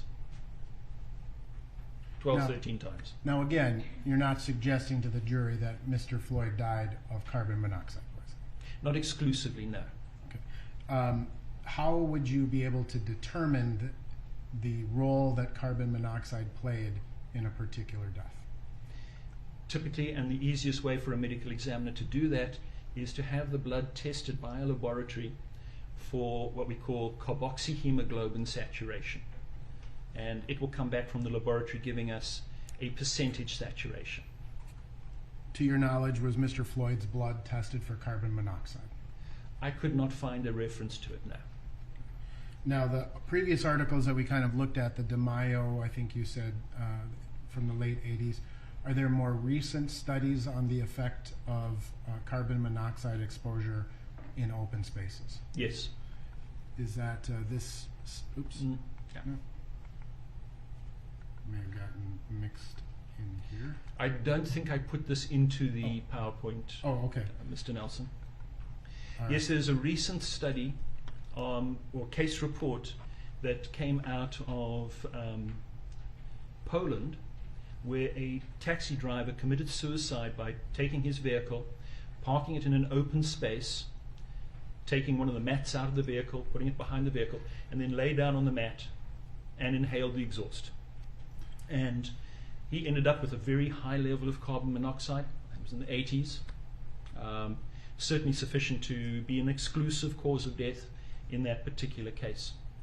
The interesting thing about that particular study was it provided no new information as carbon dioxide is dangerous. Carbon dioxide comes out of exhausts, and you can do this because it replicated what DeMaio and Dana had done 20 or 30 years before. But what was done in that particular case was that the authorities tested the amount of carbon monoxide coming out of the exhaust. So they did a reenactment and took carbon monoxide sensors and put them at approximately the place where the man's nose and mouth were, and then monitored the carbon monoxide coming out of this vehicle. So the principle that you can test a vehicle and make a determination exactly how dangerous it is was properly tested in that particular case, and they found that when the breeze was blowing or the wind was blowing at or about this man's face, and he was about a foot away, to give you a reference, when the wind was blowing, the amount of carbon monoxide picked up by the sensor was 200 parts per million. And when the wind dropped, it went up to 790 parts per million, which is, again, almost 10 times the World Health Organization's recommendation. So in the area close to an exhaust, you're going to have a much higher level of carbon monoxide than you would if you're 3-4 feet away. Okay. Now, to your knowledge, were similar experiments done in this case, or recreations? I did not see any information that indicated that a similar recreation or was done in this particular case, no. In terms of modern vehicles, they have catalytic converters, correct? Absolutely. And what does a catalytic converter do relevant to carbon monoxide? It reduces it dramatically. So in the era before catalytic converters, the amount of carbon monoxide coming out of a typical car exhaust would exceed 30,000 parts per million and could be as high as 70,000 parts per million. So the catalytic converter and the modern emissions controls that you see on, at least in the California requirements, which are again the most strict, have reduced it by about 30 times to somewhere close to 1,000 to 1,200. Now, in terms of, can you describe for the jury what a pulse oximeter is? Yes, a pulse oximeter is a device that you put on the finger.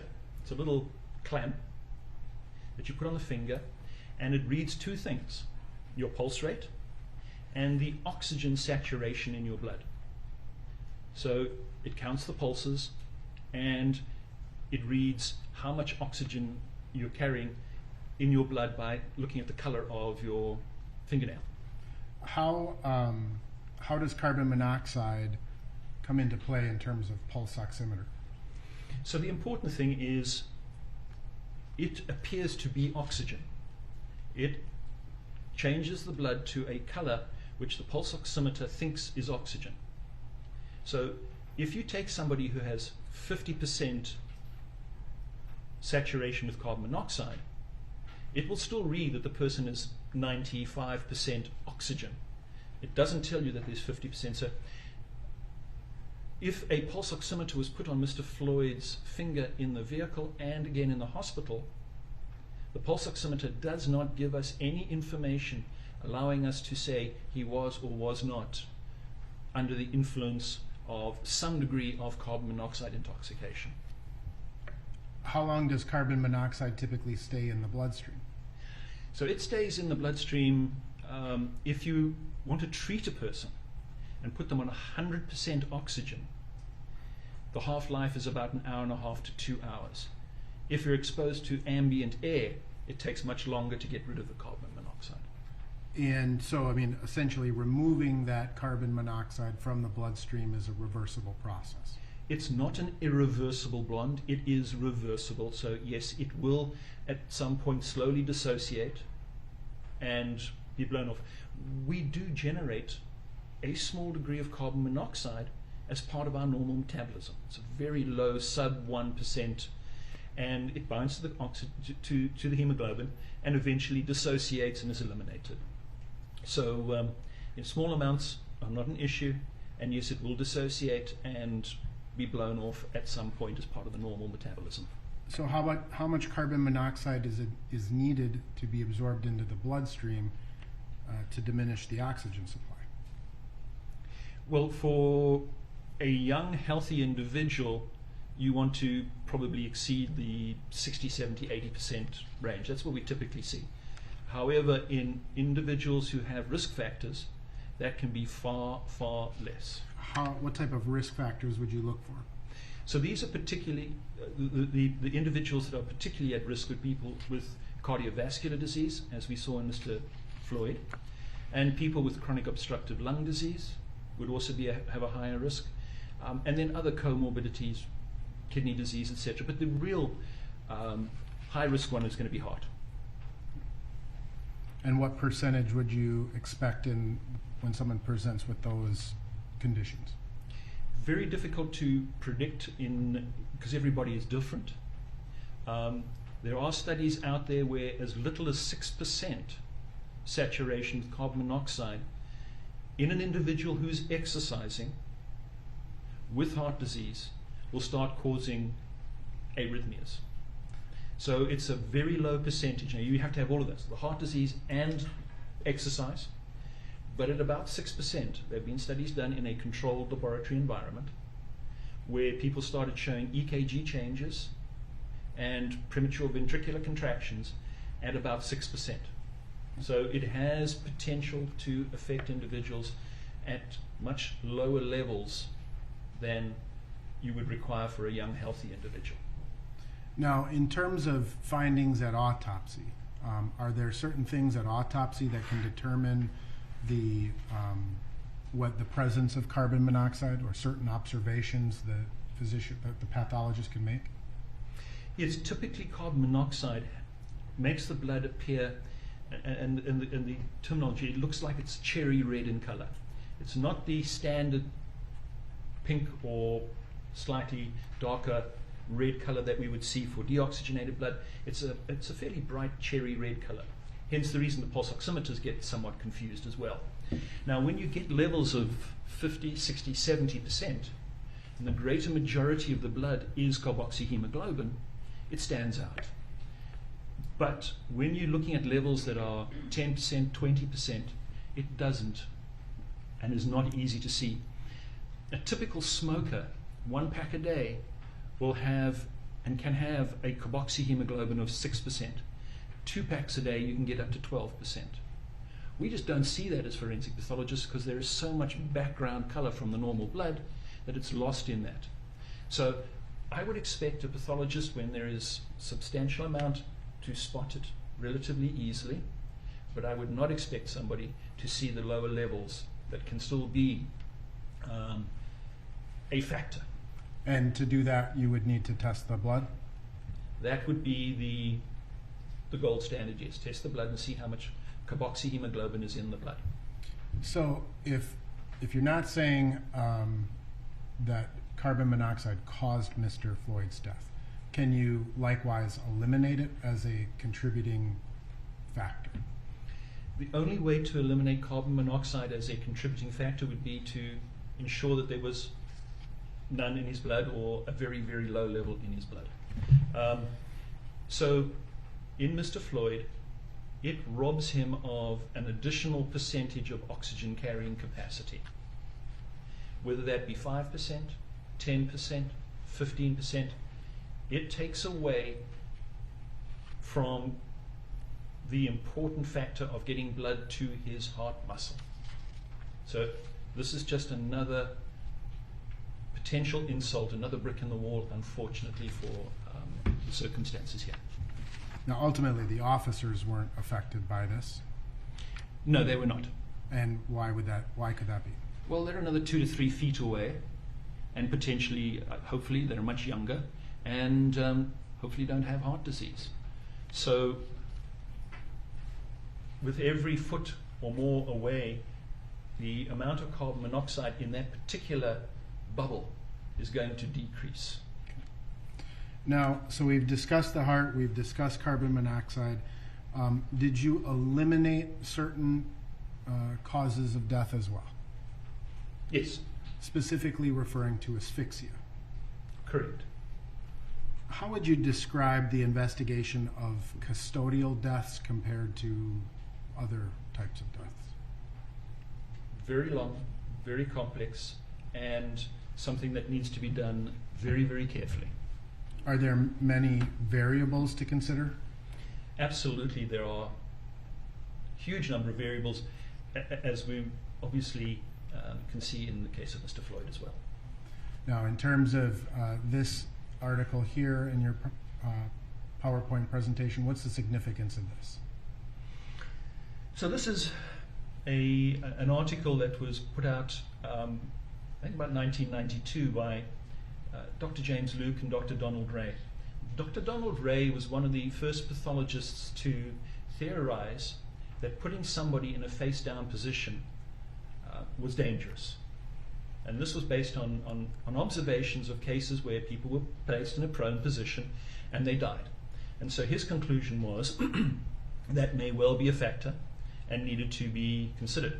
But what Dr. Ray also does say, and later on he recanted that to a large extent, but what he does say is that these are very difficult, complex cases. Don't rush to judgment. Make sure you've considered all of the potential issues that are at play in these particular cases. And they even talk about a crystal ball in this particular case, and the risk of underestimating the importance of common sense, and the fact that there are no easy answers in such deaths. In your experiences as a forensic pathologist, have you had the opportunity to perform a death investigation and autopsies of in-custody deaths? Yes. So in this particular case, we've heard a lot about hypoxia.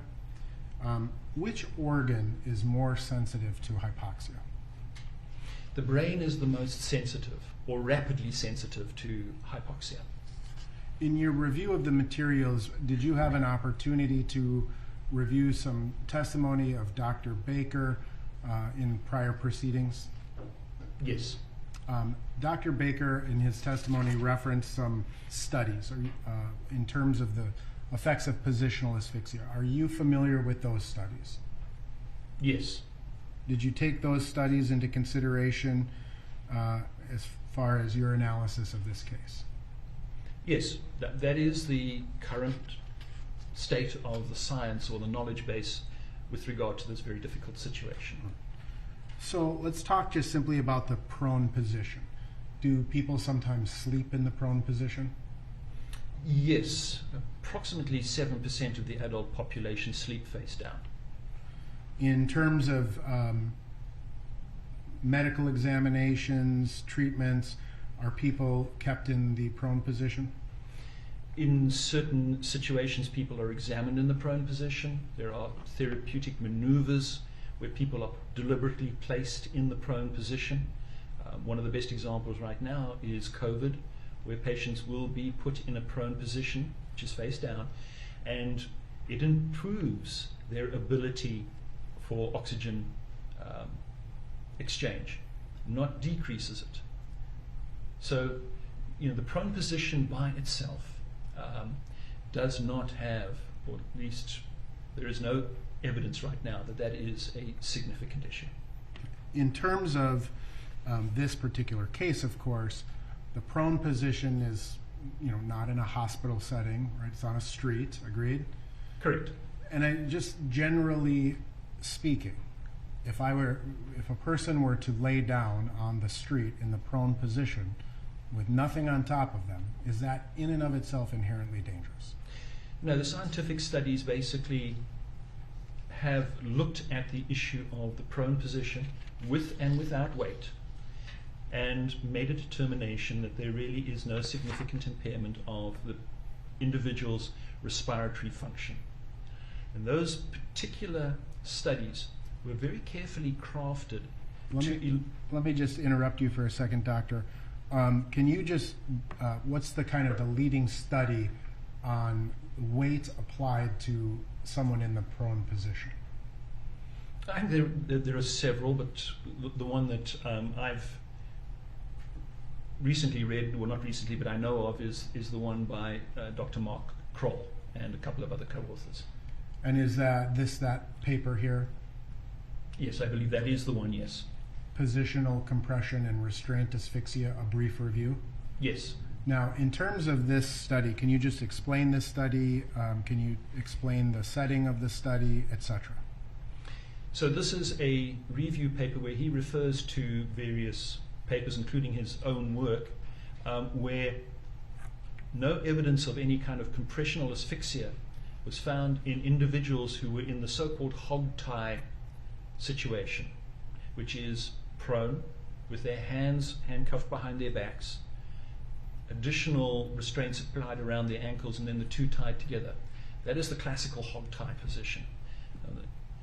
And then weights were applied to the individual up to 102 kilograms, which is 225 pounds, and found again no significant disturbance to their ability to exchange and breathe.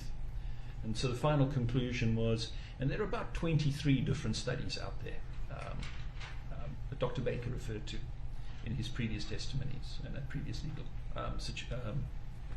environment. And in this paper, Dr. Kroll says positional asphyxia, as the term is used in court today, is an interesting hypothesis unsupported by any experimental data. So let me ask you, pursuant to the court's order, you were permitted to review the testimony or watch the testimony of other expert witnesses in this case, correct? Yes. And did you do so? Some of them, not all of them. Okay. Did you hear criticism of this Kroll paper? Yes, I did. And do you think that the study was flawed based on its methodology? So the study was asking one specific question: is the prone position dangerous? When you craft a experimental process to look at a particular process, in this particular case was the prone, you want to eliminate all other variables. You want to eliminate fear. You want to eliminate exertion. You want to eliminate environmental conditions other than, and focus entirely on that one entity. So agree that what is happening in this particular situation, they didn't use people who had heart disease. They used young, healthy volunteers. The surface they were lying on was not asphalt. It was a hard floor with a thin gym mat on it. The individuals were not in fear of their life. They knew that they could be pulled out of that at any time, and so there was no fear and hypersecretion of adrenaline and all of the other issues. All they simply were doing is evaluating just the prone position and the weight on the back from the prone position, and found that it had no effect. So now you can go back and look at the other issues if you want to at some stage. Now, in terms of this study, by putting weight on the back, how did that work? So they were using bags of weight, sacks, and they continued to place them over the thorax, evenly distributed across the chest and an upper abdominal area. The area which is where your lungs and the so-called bellows, and so it puts pressure on the diaphragm because of the abdominal weight, and on the chest, and it looks to see whether or not individuals can still move air in and out, and they did not find any significant impact. Have you ever seen an image of like a baseball team winning the World Series? Oh, you mean a human pyramid? Right. Yes. Is it kind of the analysis or analogy that they bring? Yes. Kind of lots of people piled up on top, someone's got to be at the bottom, right? Correct.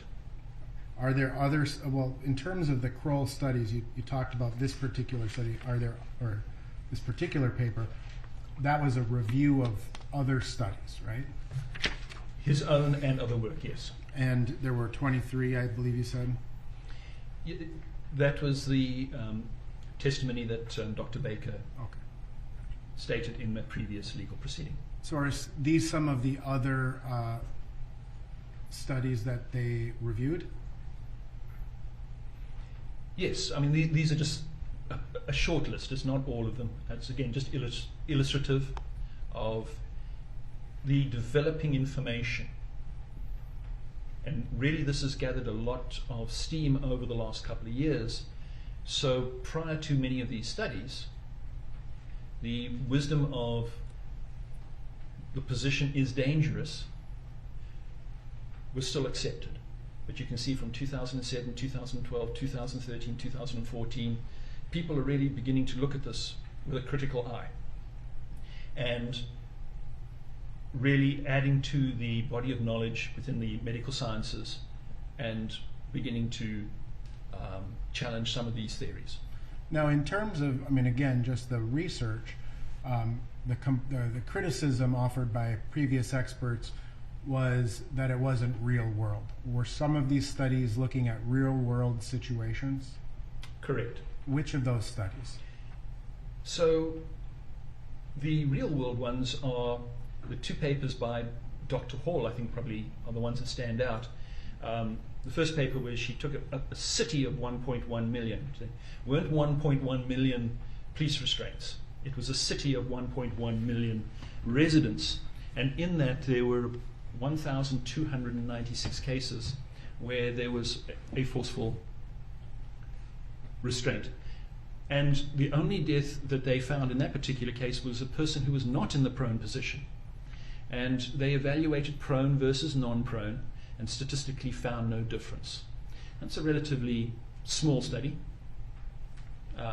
So they went on and did a bigger study where they took 4 cities and looked at almost 5,000 consecutive force events and concluded, and their final conclusion was, concluded that their data support the human laboratory data, which are these ones that are in the controlled environment, that the prone position has no clinically significant effects on subject physiology.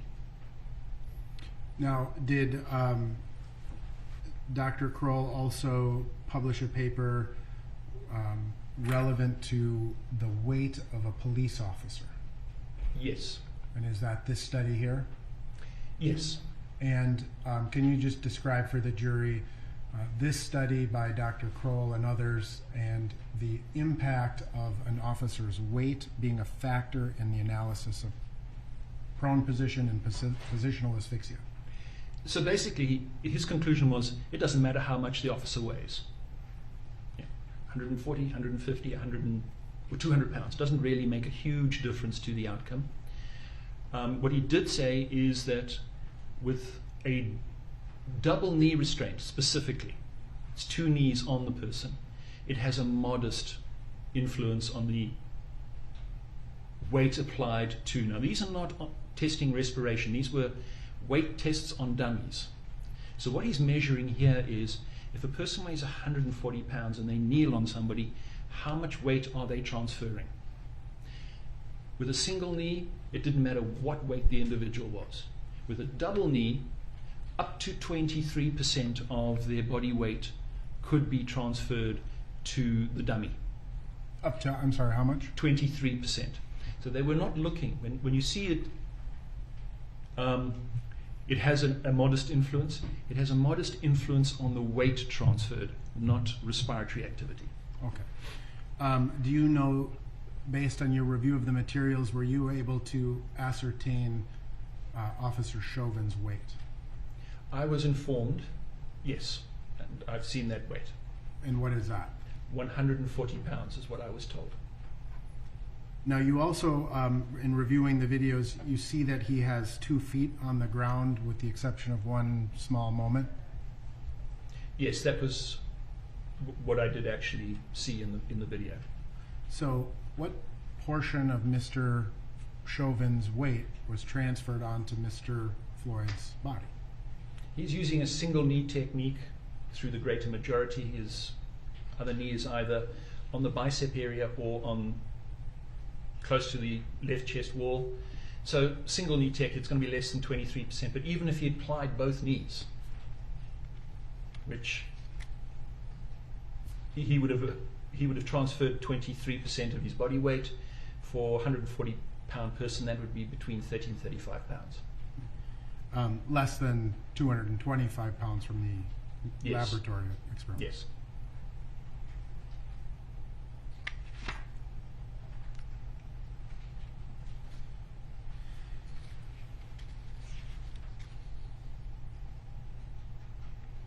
So in terms of, let me ask you this first.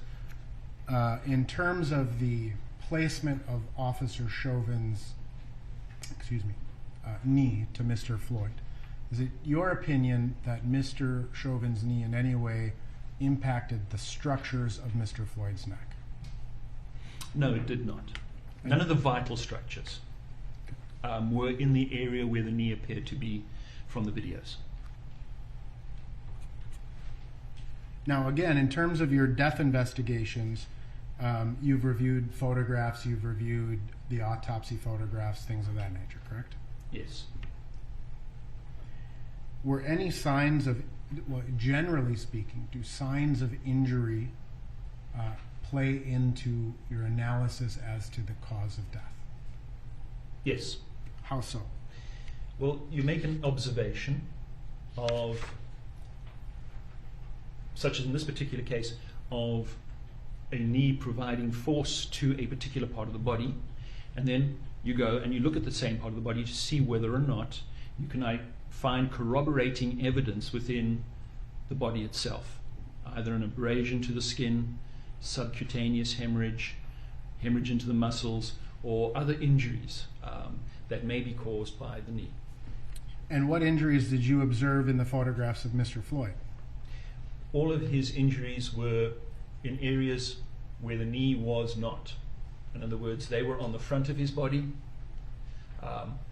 his face, his places where he was restrained, but there was absolutely no evidence of any injury on the skin, to the subcutaneous tissue, or the deeper structures of the back or the neck. Were there any broken bones, spinal injuries, anything of that nature? There were no broken bones documented. I did not see a description of the spinal cord in the autopsy report, but given that there was really no external evidence of the area, the muscles around the spinal column, I would be very surprised if there was any spinal cord injury in this particular case. So you referenced the back of Mr. Floyd. Did you see any bruising to the skin? I did not see bruising or abrasion to the skin. Did you see any bleeding into the subcutaneous tissues of the neck and back? No, not on the autopsy photographs, nor was it documented in the autopsy. How about to the muscles? The same. And so in your opinion, the absence of such injury, how does that speak to the cause of death? It speaks to the amount of force that was applied to Mr. Floyd was less than enough to bruise him. So in terms of the knee, can you, I'm looking at your PowerPoint here, can you help us understand how the knee relates to questions of injury and force? Well, there are two structures that would be of concern in this particular case. One would be the actual knee itself, and the other would be the tibia, which is the shin bone. This diagram shows the shin bone, and this is this object right here. And if you remove that particular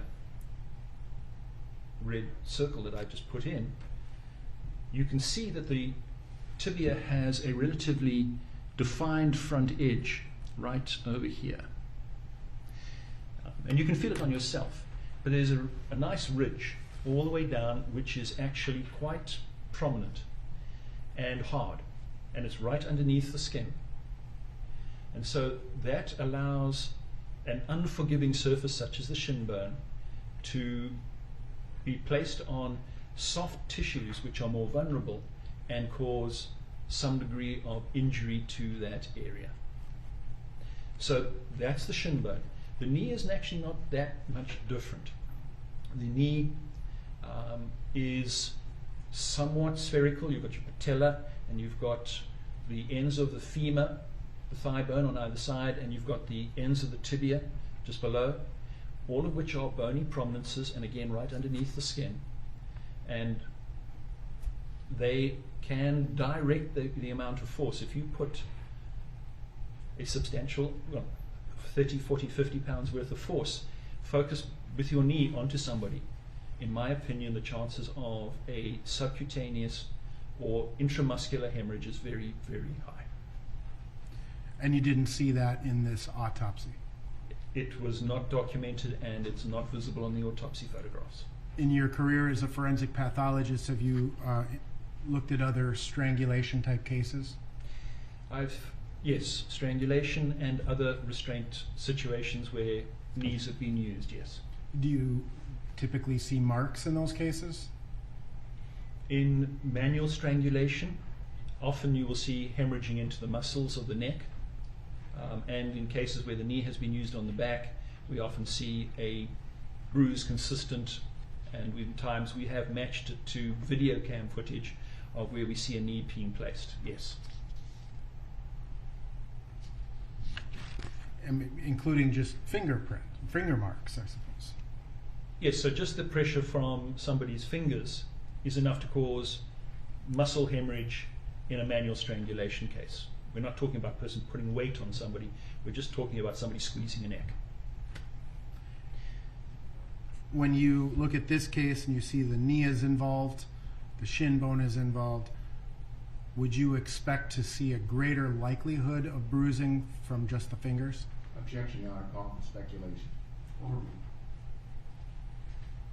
Sorry, can you repeat the question? Sure.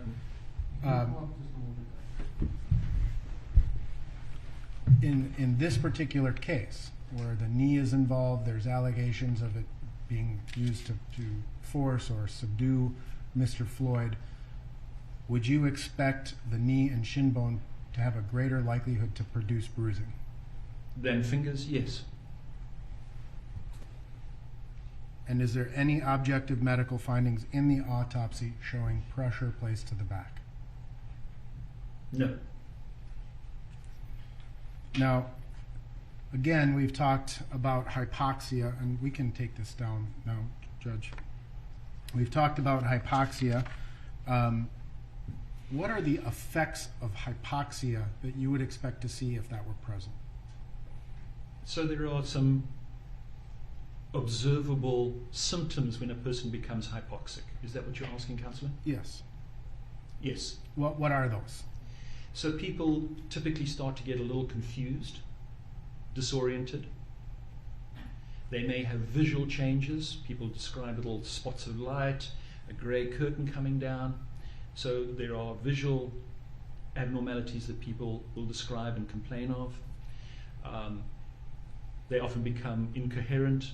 They have difficulty in speaking. What is happening with hypoxia is your brain is getting progressively short of oxygen, and so you're getting decreased function of your brain. And some of those are going to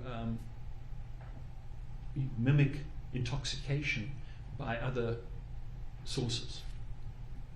Did Mr. Floyd, based on your review, complain of such visual changes? No, he complained of shortness of breath, but there was no indication that he made any statements that he was having difficulty in seeing things. Is shortness of breath one of those things you'd expect to see in hypoxia? Yes. What causes that feeling of shortness of breath in a hypoxia situation? So again, we're looking at hypoxia of the brain, which gives the person the sense that they need to breathe faster, breathe harder, they're short of breath. And that can be caused by inability to get oxygen in or air into the lungs, so an obstruction and or something that interferes with the airway or affects the ability to move the lungs. So it can be respiratory, or it can be cardiovascular. And you can get shortness of breath with heart attack, you can get shortness of breath with other vascular abnormalities. So therefore, it's not a good discriminator. It doesn't help you separate out whether or not there was a respiratory problem versus a distribution problem of the oxygen. Because what you're looking at is air coming into the lungs, and then the heart distributes it. And so if you have anything which interferes with the distribution of air from outside your body, to the, absorption through the heart and getting to the brain, all the brain perceives is, I haven't got enough oxygen, and you get that sense of, I am short of breath. And does you get that same sensation from cardiac functions? Yes, I just mentioned that, yes. Okay, I'm sorry. In your review of the videos, did Mr. Floyd appear confused? He, not to my eye, not confused to time and place, and disoriented, no. Did you observe breathing patterns? Yes. How would you estimate his breathing to, what was the rate of his breathing? I think my estimation was very similar to previous experts, about 20 to 25 breaths per minute. And if someone is experiencing hypoxia, how would that affect the rate of breathing? Typically, when you're short of breath, you breathe faster and faster and faster. And is 22 to 25 breaths per minute considered rapid breathing? It's faster than being at rest. And typically, I think at rest we would be breathing at less than 20. But it's certainly not a rapid respiratory rate, no.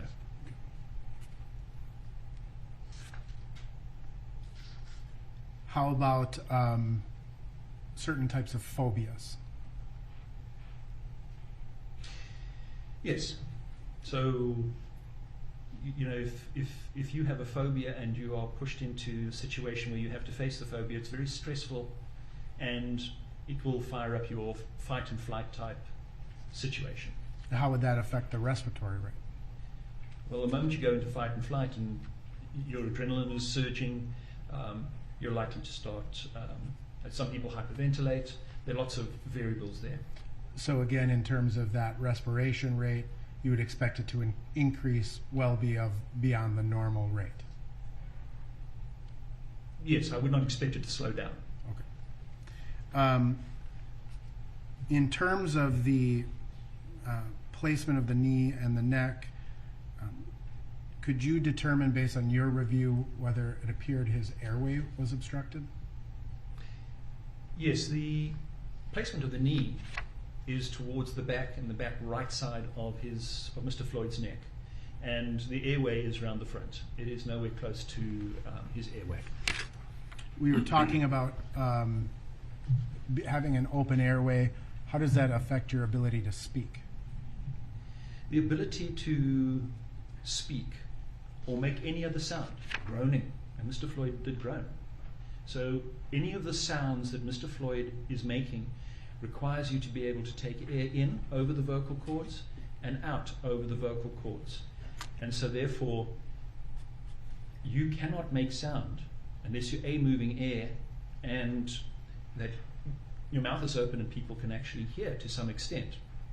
I can hum with my mouth closed, but it's not effective. So the bottom line is moving air in and out and speaking and making noise is very good evidence that the airway was not closed.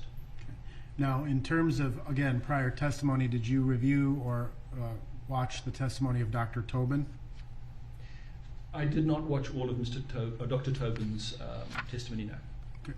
Did you hear him discussing the hypopharynx? I did. And hypopharynx compression? Yes. Have you ever seen anything in the forensic medical literature that a compression of the hypopharynx can cause asphyxia? I have not. When you heard his testimony, what steps and efforts did you take to consider that?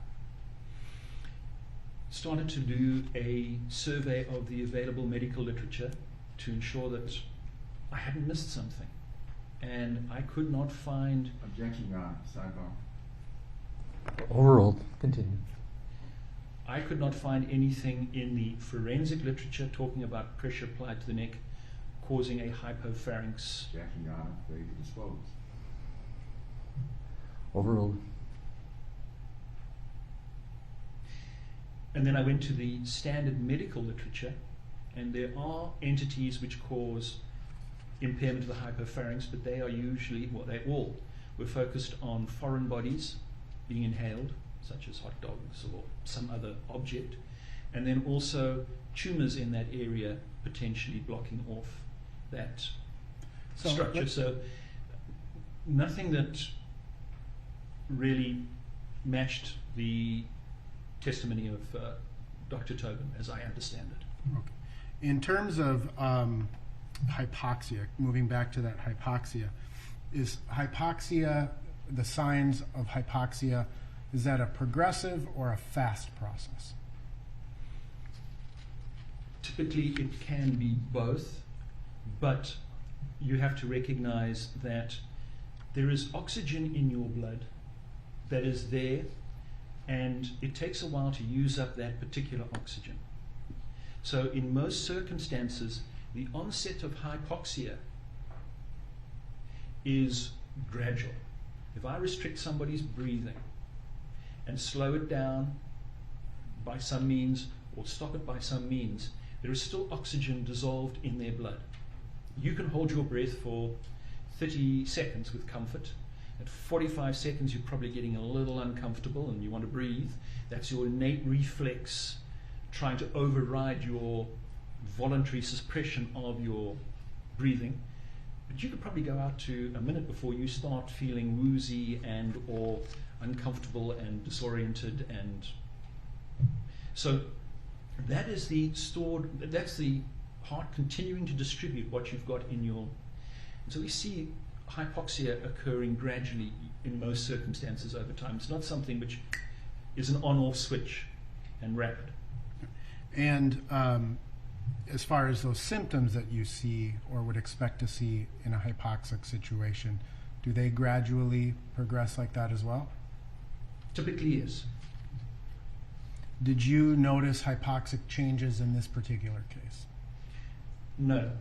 Mr. Floyd was coherent and understandable until shortly before there was a sudden cessation of his movement.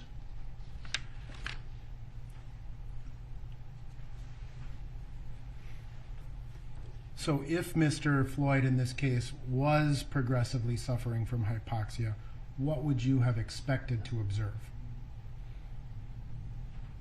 I would expect him to become disoriented, confused, incoherent. I would expect some of those symptoms to be at least somewhat apparent. And you would have, in your review of the videos, would you have expected to see a progression in that hypoxia? Objection, Your Honor, ask and answer that statement to the Sorry, committee. Understood. Now, how about asphyxia due to position or compression? Let's talk about that. What is that effect? So there are certain positions a person can get into which impairs your breathing. And what does that lead to? It leads to difficulty in moving your diaphragm and your chest, and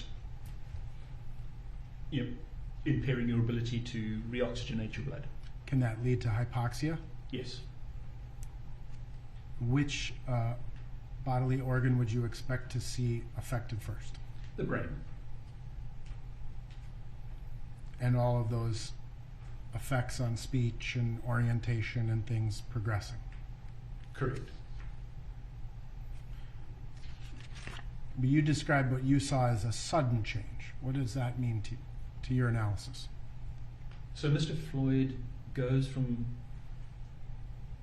making clear statements, and some of the words I heard were please, and I'm short of breath, please, and then there's a period of about 45 seconds of silence, but he's still moving and seems to be active, and then there's a sudden relaxation. And so he goes from pretty much fully functional and coherent to unconscious very rapidly. So in this particular case, how does his 90% blockage of the right coronary artery come into play? So what you're looking at there is a sudden decompensation, which is much more consistent with a sudden cardiac event. And what happens there is the moment the heart stops pumping sufficient blood, there is no circulation of blood.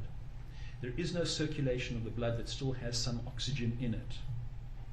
And the brain will function for about 15 seconds, 10 to 15 seconds with full consciousness. After that, the person loses consciousness, but is not instantly dead. People don't suddenly stop breathing when they go unconscious.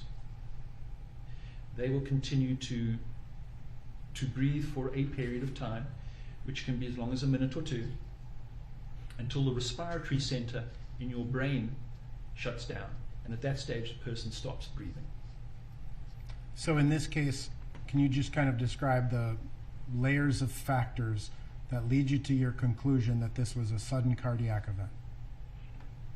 Yes. So we have a heart that's vulnerable because it's too big. It demands lots of oxygen. It has very narrow vessels. There are certain drugs that are present in his system that put it at risk of an arrhythmia, the methamphetamine. There is another drug, fentanyl, which slows down your breathing, which will lower the oxygen, potentially saturation in your blood. We've got the carbon monoxide, which has the potential to rob some of that additional oxygen carrying capacity. And then we've got vasoconstriction. So there are multiple entities all acting together and adding to each other and taking away from a different part of the ability to get oxygen into his heart. And so at some point, the heart exhausted its reserves of metabolic supply and went into an arrhythmia and then stopped pumping blood effectively. Now, just a couple more topics to just cover with you, Doctor. You did review in any death investigation, do you review the role that controlled substances play in death? Yes. Do you do that on a regular basis? It's a very important part of a forensic investigation, and most medical examiner's offices will try to get close to 100% toxicology analysis on their cases if suitable specimens are available. Now, in terms of the toxicology in this case, how would you characterize the role of fentanyl from the standpoint of forensic pathology? Not toxicology, forensic pathology. So fentanyl is a powerful narcotic. It's about 80 times more powerful than morphine. And the side effects of fentanyl are slowing down the respiration. So that impairs your ability to breathe as fast as you normally would. Does that result in decreased oxygen saturation? It would result in decreased air exchange, which would mean decreasing the oxygen in the bloodstream, but also not fully getting rid of the carbon dioxide, the byproducts of our normal metabolism, so slowly increasing carbon dioxide in his bloodstream. Now, again, within the context of forensic pathology, what does the presence of norfentanyl mean to you? Norfentanyl is a byproduct of fentanyl. It's a metabolic byproduct. And so in your liver, or in Mr. Floyd's liver, as the fentanyl passed through the liver, it was broken down into norfentanyl, which is the metabolic byproduct. It's the liver beginning to destroy and metabolize the fentanyl and remove it from the body system. Now, I'm going to, for the court, there are 3 slides contained within your PowerPoint presentation. I've independently marked them as exhibits 1059, 1060, and 1061. I'd like to show them to the witness. Can you see that, Doctor? Yes. Would you agree that this appears to be a screenshot taken from the body-worn camera of Officer Lane at 20:09 and 44 seconds? Correct. Looking at the second one, would you agree that this again appears to be a body-worn camera image taken at 20:09, 45 seconds? Yes. And finally, a third image at 20:09 and 48 seconds. Yes. All right.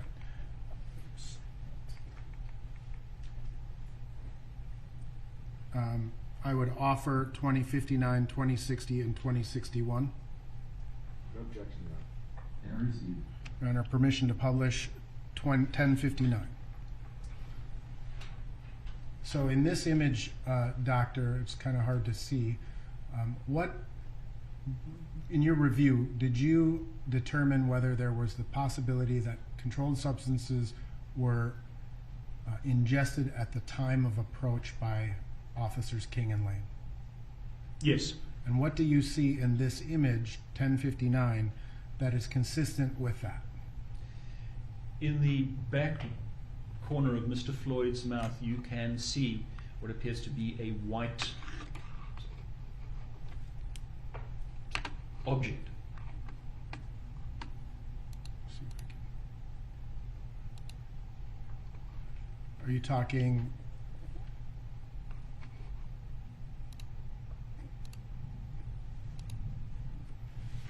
this object right there? Oops, Just slightly higher up than that, yes. I can't. Well, why don't you do it?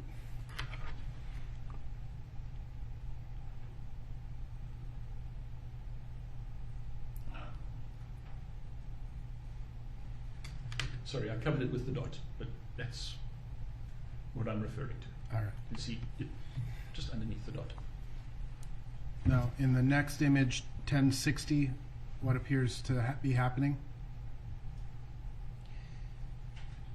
In this particular image, it appears that Mr. Floyd is looking away, away from, excuse me, from Officer Lane. And looking at the timestamps, that's approximately 1 second later. Yes. And in the third image, does he appear to be looking at Officer Lane again? Yes, And do you see that same object in his mouth? I can, yes. You can. And so, what does this lead you to conclude, or what do you strike at? Oops. We could do this.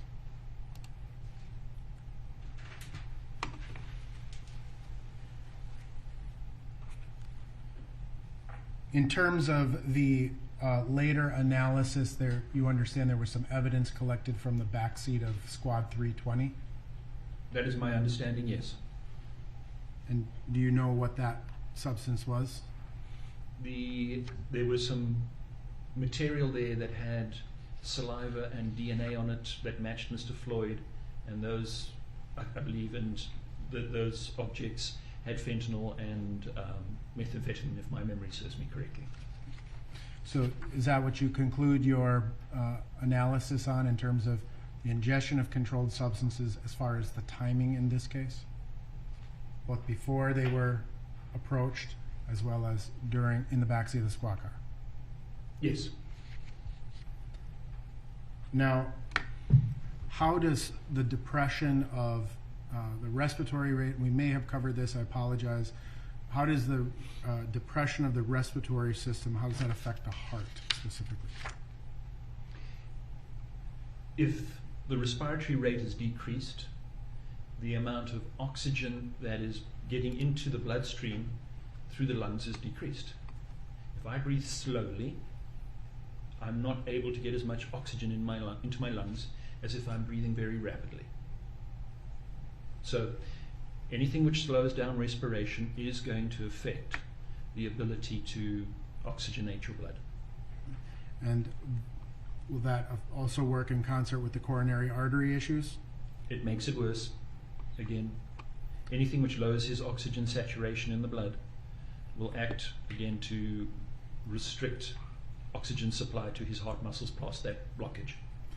How about you also understand that methamphetamine was found in the toxicology? Yes. And how would you look at the role of methamphetamines from the perspective of a forensic pathologist? So methamphetamine has three major factors. It can cause arrhythmias, it causes vasoconstriction, and it causes the heart to beat faster. Those are its three major physiological or pharmacological activities. And that would impair, again, an individual in Mr. Floyd's condition with his heart disease and put him at risk. Now, in terms of, again, the toxicology findings, in the fentanyl, there was the metabolite norfentanyl, correct? Yes. What does that tell you in terms of the timing of when Mr. Floyd may have ingested the fentanyl? It tells you at least some of the fentanyl was taken at some point previous, at some time before, that allowed for enough time for the fentanyl to be absorbed and then pass through the liver and some of it to be broken down. And that doesn't happen instantaneously. It can take a period of time. And methamphetamine, does it have a similar metabolite? It has a metabolite, yes. And what is the metabolite? Amphetamine. And based on your review of the toxicology in the case, was there amphetamine found? I did not see any amphetamine in the reports.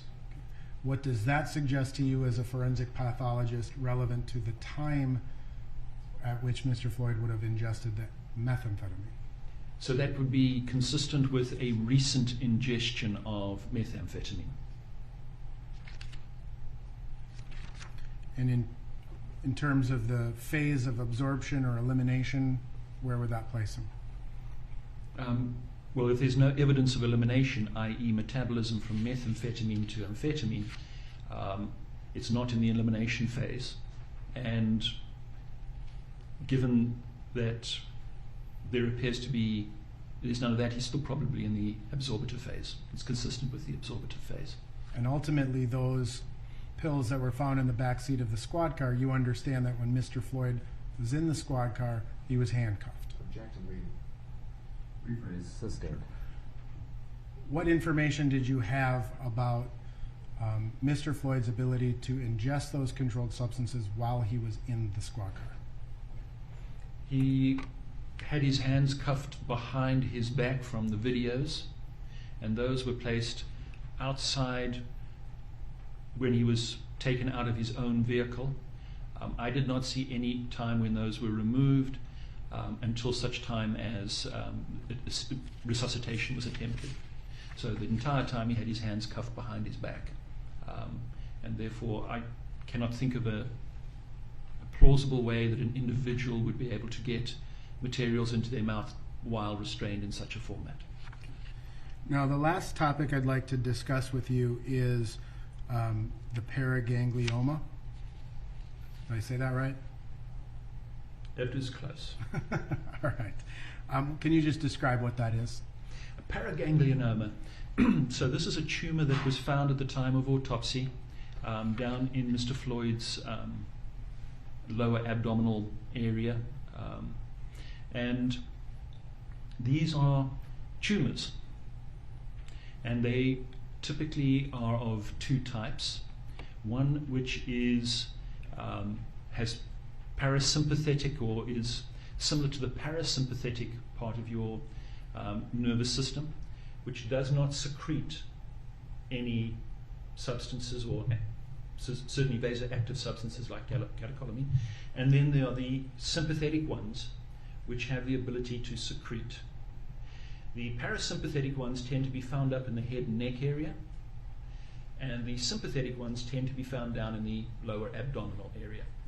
Again, this is where Mr. Floyd's was found. What's the relevance of finding the paraganglionoma in this case? So these tumors have at least the ones in the pelvic area, if they are secreting vasoactive substances, catecholamines is the correct term, they will cause an individual potentially to be hypertensive. So that's one of their baseline, if they have a low level of secretion. And the other thing that paraganglionomas do is every now and then, without warning, they'll have a sudden surge in secretion, so they're cyclical, which sometimes makes it difficult to diagnose them. You have to do specific testing to diagnose them to get around the cyclical activity. So, just kind of in conclusion, Doctor, did you form ultimately opinions as to the cause and manner of death of Mr. Floyd? Yes. And what would those conclusions be? Mr. Floyd died of a cardiac arrhythmia due to hypertensive atherosclerotic cardiovascular disease during the restraint. And were there contributing causes? Yes. What are those? The substances, the fentanyl and the methamphetamine, the potential of a carbon monoxide role, and the potential that the paraganglionoma was adding adrenaline to this whole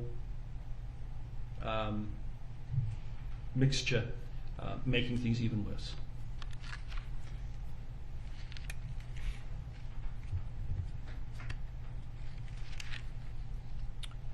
How would you classify the manner of death? So this is one of those cases where you have so many conflicting different manners.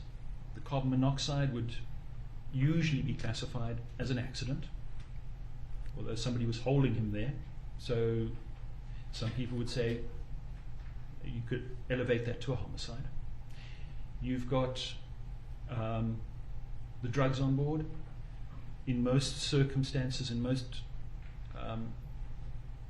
jurisdictions, a drug intoxication would be considered to be an accident. He's got significant natural disease, certainly the heart.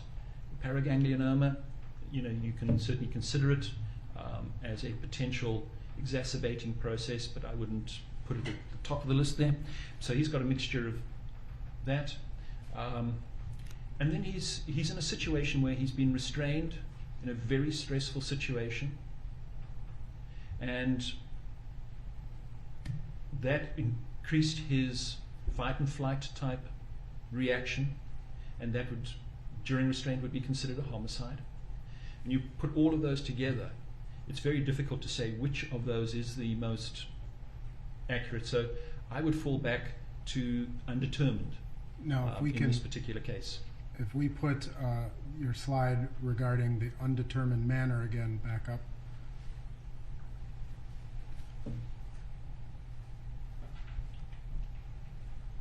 So essentially this, Doctor, you would agree that this had lots of or many potential contributing causes. Correct. And under the definition, the name's definition of an undetermined manner, how does that apply? So that is what this classification under the name guidelines is really one of the uses of this particular classification is when you've got so many conflicting different potential mechanisms of death that could lead to so therefore the manner is not clear. Your Honor, I have no further questions. Members of the jury will take our lunch recess. We'll reconvene at 1:30. Council remain for a short time.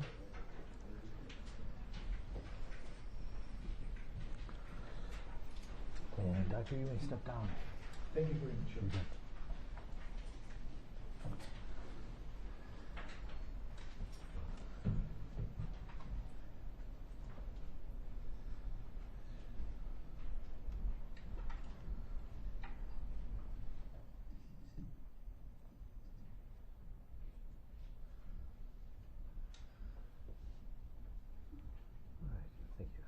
All right, be seated.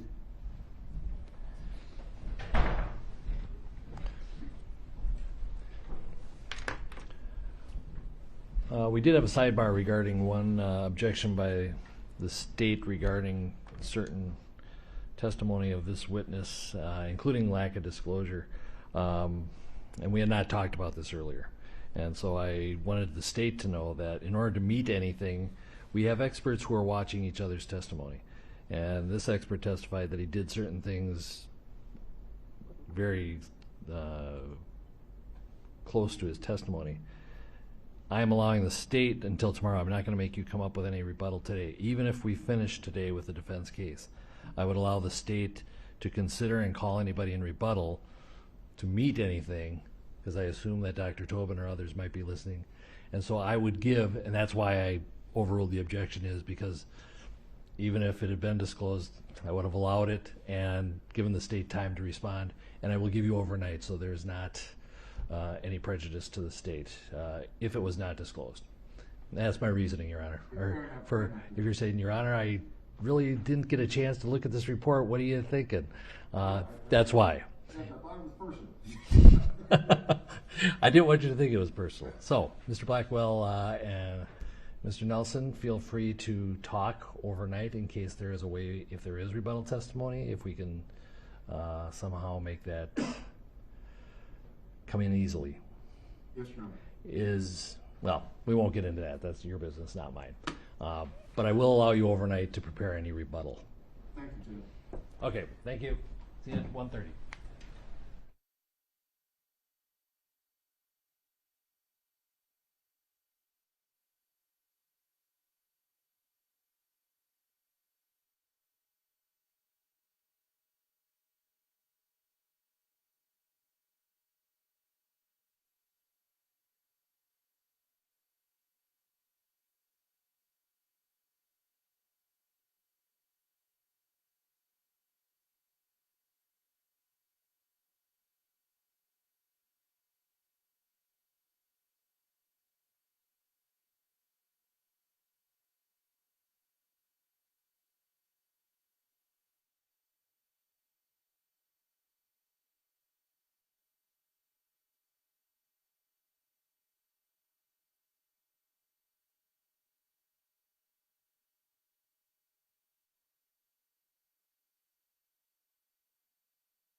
You're still under oath. Thank you very much, Your Honor.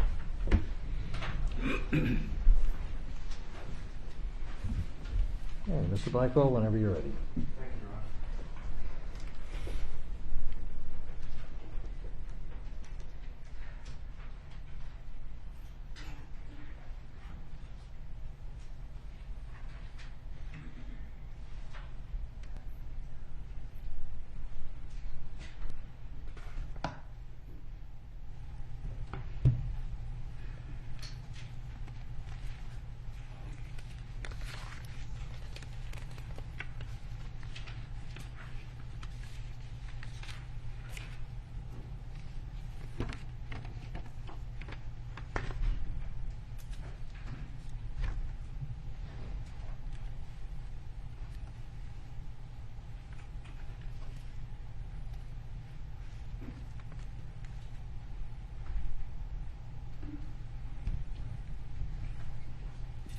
All right, Your Honor, counsel, ladies and gentlemen.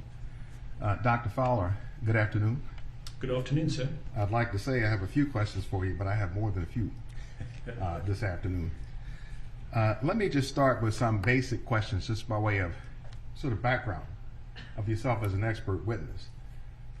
Do you agree that as an expert witness, you should be objective, fair, and impartial as best you can?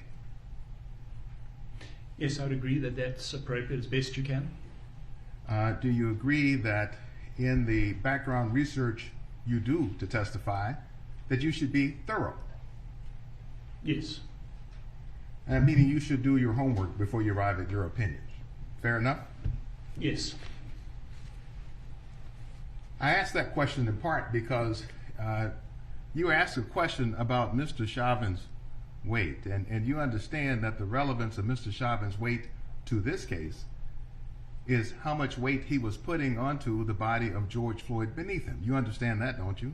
Yes. You told the jury that Mr. Chauvin's weight was 140 pounds, didn't you? That's the information that I was provided, yes. Where did you get this information provided?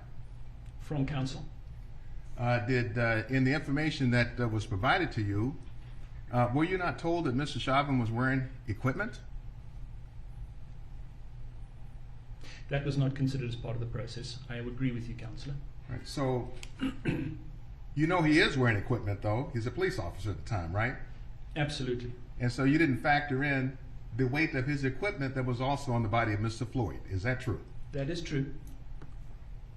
Now, you agree that as an expert witness, you shouldn't jump to conclusions. That is, you should reach fair conclusions based upon a careful, considered analysis. That is correct, yes. Do you agree that you shouldn't come at this in a way that's biased? You agree with that, don't you? Absolutely agree with that, yes. You shouldn't cherry pick facts. No. You shouldn't try to confuse the jury. Correct. Now, there's a reason I ask about that too, because you spent quite a bit of time talking about carbon monoxide. You remember that discussion, don't you? I do indeed. Now, just going right to the punchline on carbon monoxide that you talked about at some length, you haven't seen any data or test results that showed Mr. Floyd had a single injury from carbon monoxide. Is that true? That is correct, because it was never sent to I the just simply laboratory for asked you that whether test. I asked you whether it was true, sir. Yes or no? It is true. Now, as you were talking about carbon monoxide, you were referring to the squad car that Mr. Floyd was near, weren't you? Yes.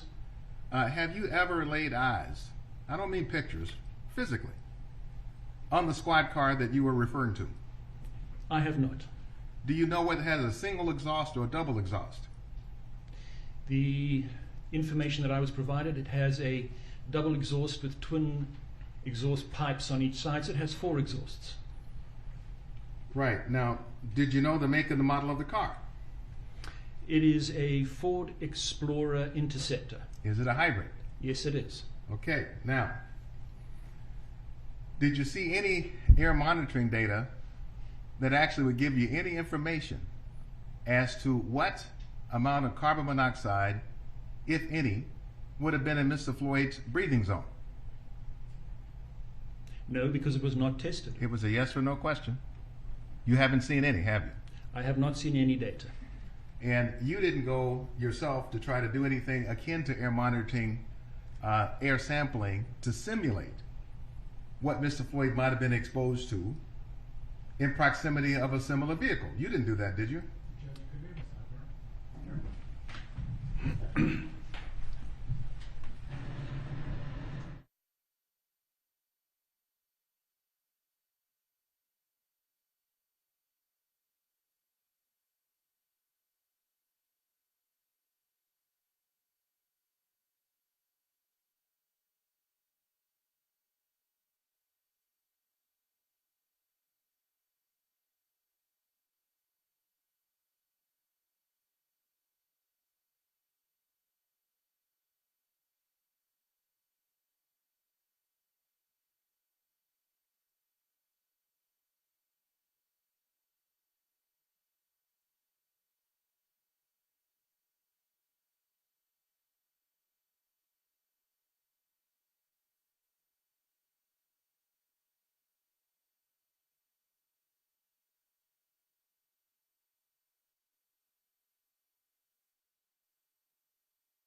Mr. Blackwell.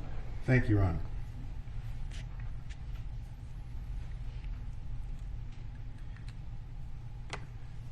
Do you agree with me that there was no finding of carbon monoxide poisoning from Dr. Baker's autopsy review? I do. You mentioned an EPA standard of 9 parts per million on an 8-hour basis as the exposure limit for carbon monoxide. Remember that discussion? Yes. And you mentioned 35 parts per million, what I call a peak exposure. That is an exposure for a 1-hour time period. That is correct, yes. Now, you are not now, nor have you ever been an industrial hygienist, true? Absolutely correct. I have not been. Now, the fact that the EPA provides a standard of 9 parts per million on an 8-hour basis, that's a time-weighted average, isn't it? Yes, that is your maximum exposure over that period, and you're allowed to do that once in 1 year. So it's a time-weighted average over 8 hours. Are you able to tell this jury whether or not Mr. Floyd, at the time that he was being subdued on May 25th, was being exposed to carbon monoxide above the limit or level that was set by the EPA of 9 parts per million? No, no testing was done. For that matter, cutting even more to the chase, how do you know the car was even on? It was a question I specifically asked, and then I made an observation of water dripping from what appears to be a tailpipe. So if I ask you directly, do you know if in fact the car was on or not? You didn't see any information or data from anybody who says I either turned the car on or I'm the one who turned it off. You didn't see either one, did you? Correct. And you just simply assumed by seeing something dripping from a tailpipe that the car had to have been on. It's not an assumption, it's an evaluation, which in my mind indicates that the vehicle was running.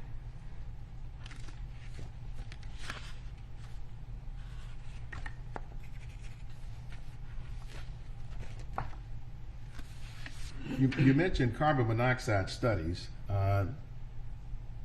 These are outside studies that you're referring to. Remember those outdoor studies? They are referring to outdoor air, yes.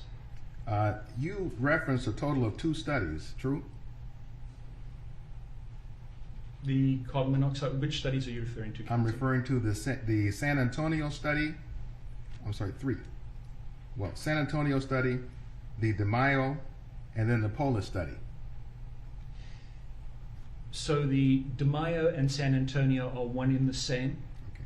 Dr. DeMaio was the chief medical examiner at the San Antonio chief medical examiner's office when he wrote that article. So then if we have the San Antonio study and then DeMaio are one study, that one study involved 3 people, didn't it? Correct. And then we have the study you told us about, the Polish study, that involved 1 person, right? Correct. Can you tell the ladies and gentlemen of the jury how long were the subjects in those studies exposed to carbon monoxide? Do you know? It's unknown.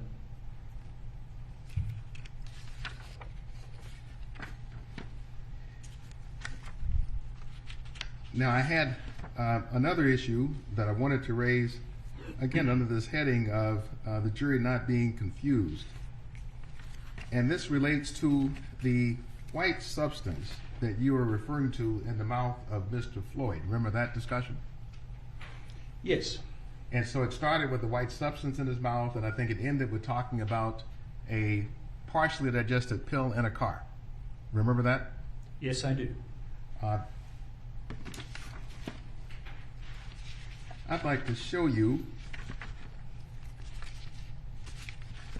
and discuss with you a couple of exhibits. Now, you told us that you looked at surveillance video from stores in discussing the materials that you reviewed. Remember that? Yes, sir. And the store at issue here is Cup Foods. That was one of them, yes. So you recall looking at the surveillance video from Cup Foods. Yes. I want to review part of that video with you, if I could. And if we pull up Exhibit 29, I think it's in evidence.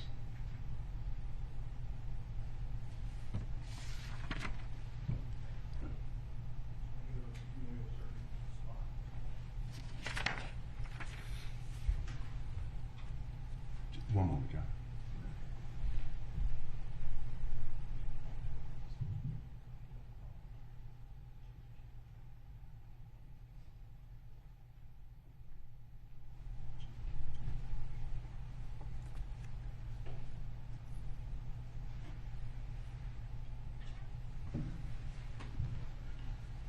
So I'm showing you an excerpt from Exhibit 29 and inside Cup Foods. And I want us together to observe George Floyd.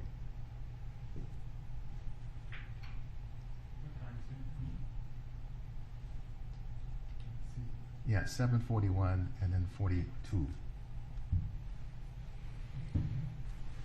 can go ahead and play it, Brian.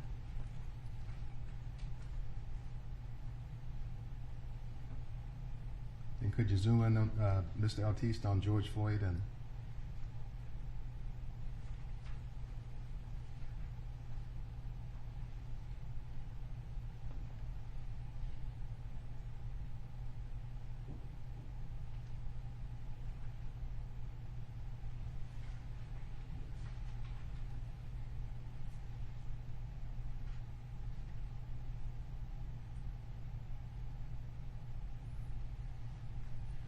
were you able to see that portion of the clip, Dr. Fowler? Yes, Were you able to see that George Floyd was chewing? Overruled if you have an opinion. I saw his mouth open and close briefly. He could have been chewing. I don't know. Let's play it again, because I would like for you to know. Sustained. It was fast, Your Honor. If I could. Do you need to see it again to render your opinion? From what I saw, Your Honor, it was too brief to. Do it again. See if that changes your opinion.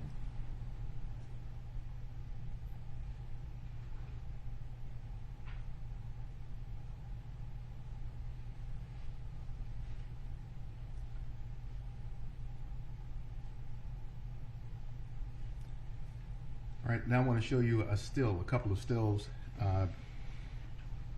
If Your Honor, I've made a couple of stills from this segment of the footage that I marked separately as exhibits 812 and 813, and I would move their admission.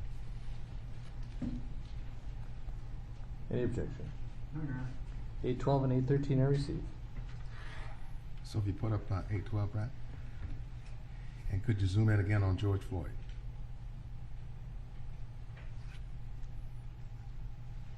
Now, Dr. Fowler, can you see a white substance in George Floyd's mouth there? I can.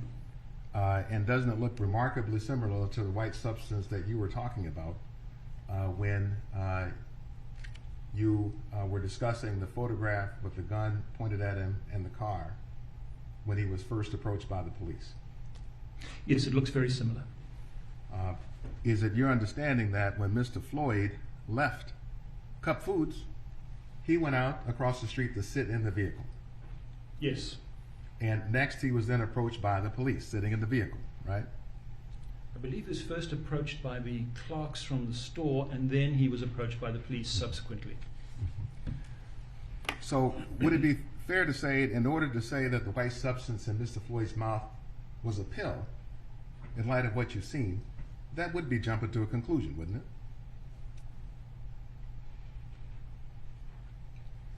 Specifically, when I testified, I said there was a white object in his mouth.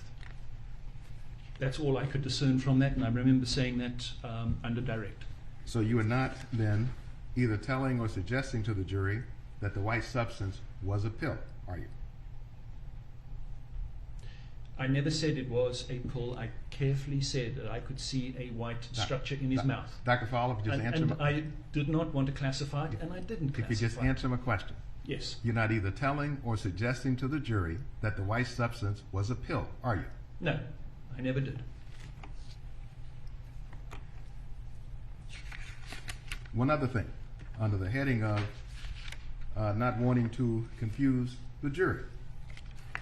You had a discussion with Mr. Nelson about a scientist, Dr. Ray, R-E-A-Y, and the statement you made, and you can correct me so I say it accurately, but it was to the effect that he had been critical of prone positioning and his relationship to asphyxia, but that he had later retracted that opinion. Remember discussing that? Yes. Now, the statement that Dr. Ray had retracted his concerns about the dangers and hazards of the prone position with respect to asphyxia, that statement was in fact never withdrawn by Dr. Ray. Isn't that the real truth? He withdrew it and said that it was more of a risk to individuals who were obese, is my recollection of the course of events in Dr. Ray's history. Your Honor, I want to show Exhibit 818 simply for identification purposes to discuss with the witness.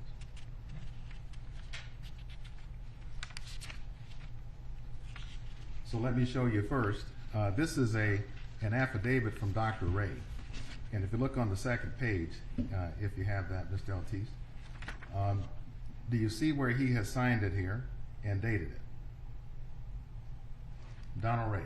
Yes. That's the person you're referring to, right? Yes, Dr. Donald Ray. Let's go back to the first page and see if he retracted this. So let's see the first paragraph, just so we see what this is about.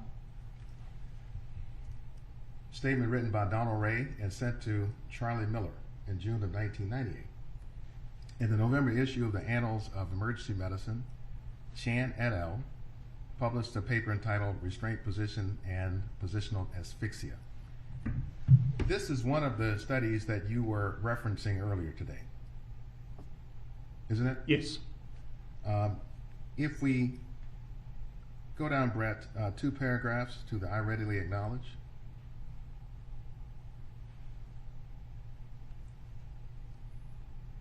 Here, Dr. Ray is saying, I readily acknowledge the value of these studies, that is, Chan studies, in the San Diego case of Price versus San Diego, which had many other features besides hog tying in the restraint maneuvers used to control the victims. This has since been presented in law enforcement publications as my retraction of positional asphyxia as a cause of death, with particular reference to hog tying. And let's look at the next paragraph. Here's the punchline, Dr. Fowler. Such is not the case. I still maintain that there are risks and hazards. I'm reading what it says, right? Well, the question is, what's the question? The question is simply exploring what it is that Dr. Ray, in fact, said on the issue of whether he retracted this statement. A minute to make sure there's a question after each portion as to whether it's true or not. All right? Mr. Blackwell, would you join us on the sidebar? Yes, Your Honor.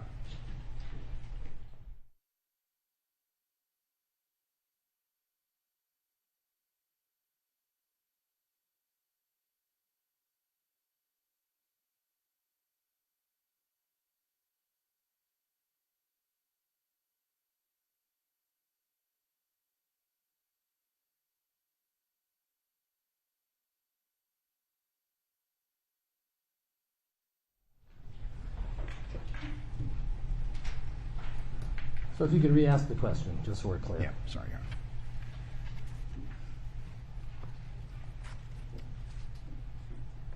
So, Dr. Fowler, I'd like to explore with you Dr. Ray's response on the question of whether he retracted his statements of concerns about positional asphyxia as relates to the prone position. Did Dr. Ray say, as you see here, that such is not the case? Yes, I do. And do you see where he says, I still maintain that there are risks and hazards to restraint maneuvers, including hog tying, and each case must be evaluated to assess the presence or absence of respiratory restriction in light of the method of restraint? Do you see that? Yes, that's what's written in this affidavit. And then one more point here he makes. If we can see just 2 paragraphs down, the point.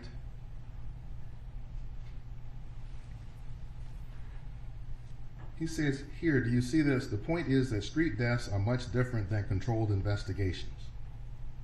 Do you see that? Yes. And so, Dr. Fowler, does having seen this affidavit from Dr. Ray change your opinion as to whether he had retracted his opinion of concerns about the prone position as relates to positional asphyxia? So it appears that he hasn't completely withdrawn his position, but he Thank you. does go into some additional description, which is the paragraph above, which you didn't Dr. highlight. Fowler, you answered my question. And if there are other things that Mr. Nelson would like to bring out, he'll have an opportunity to. Thank you, Brian.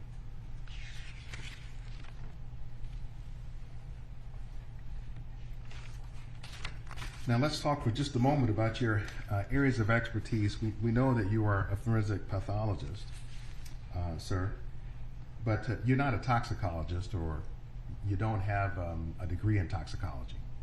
That is correct. I'm not a toxicologist.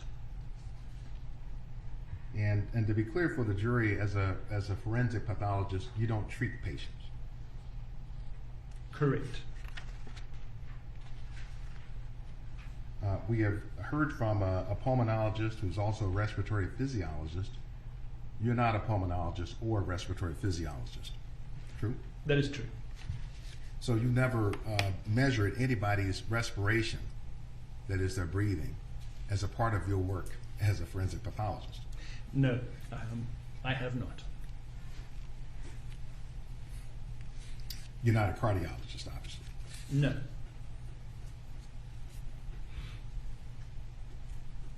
Just by way of just a couple of background things, you told us a good bit about your background, but what year was it that you arrived in the United States?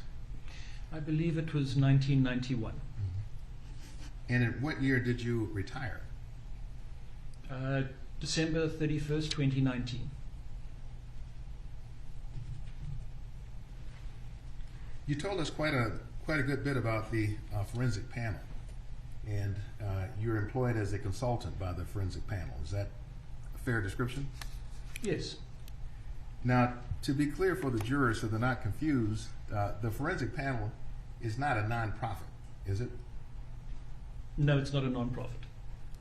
At least to the best of my ability, I don't know what they're classified as, frankly. I do not know. So, through the forensic panel, you earn a livelihood, so it's not volunteer time for you, is it?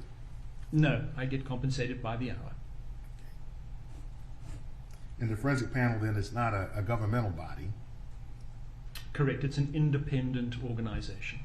it's a business. It's a medical/forensic science practice, which medical practices are businesses, yes. It's a business. Yeah.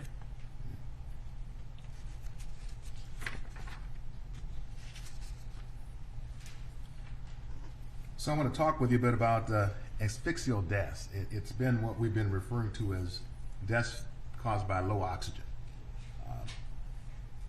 Do you agree, Dr. Fowler, that positional asphyxia is placing a person into a position that restricts their ability to ventilate their lungs, or a position where the head may be in such a position that you can't keep the airways open?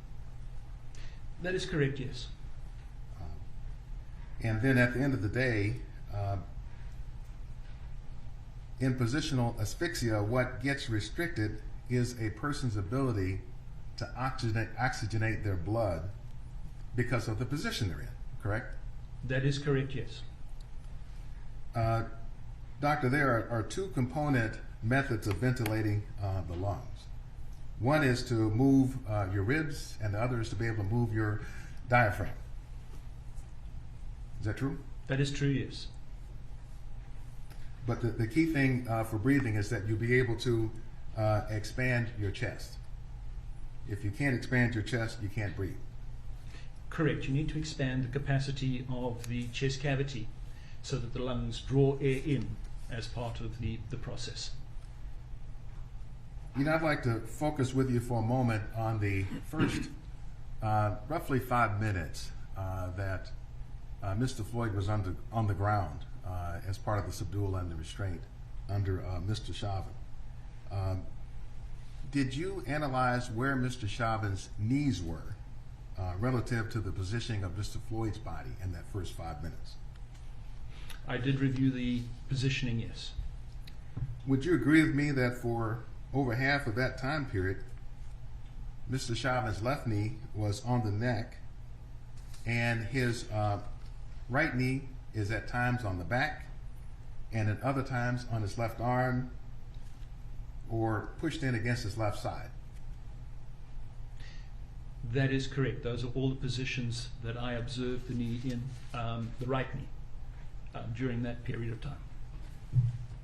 And so Mr. Floyd then is sandwiched in a way between Mr. Chauvin on top and the asphalt pavement beneath it, right?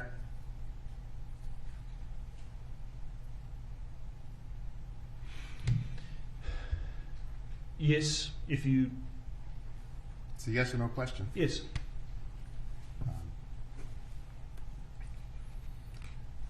I want to ask you a question about putting pressure on someone's neck. That is, if you're on a person's back and you are applying pressure to the neck. Doctor, do you agree that if pressure is applied to somebody's neck in the prone position and the person is squeezed until they become responsive, and if that pressure is maintained for a minimum of 4 minutes, that can cause irreversible brain damage because the brain may be starved of oxygen? Is that true? Once cessation of oxygen to the brain starts, Dr. Fowler, my question was, is it true? would you please restate the question? Yes, sir. If you apply pressure to someone's neck and squeeze until the person becomes unresponsive, and you maintain that pressure for at least 4 minutes, you will cause irreversible brain damage because you will have starved the brain of oxygen. Is that true? Correct. It takes 4 minutes of no supply of oxygen to the brain to cause irreversible brain damage. Now, if somebody dies as a result of the consequences of insufficient oxygen or low oxygen, we know that when that person dies, they're going to die of cardiopulmonary arrest, because everybody dies of cardiopulmonary arrest. Fair enough? Yes. And if a person dies as a result of low oxygen, that person's also going to die ultimately of a fatal arrhythmia, right? Correct. Every one of us in this room will have a fatal arrhythmia at some point. Right, because that's kind of how you go. Yes.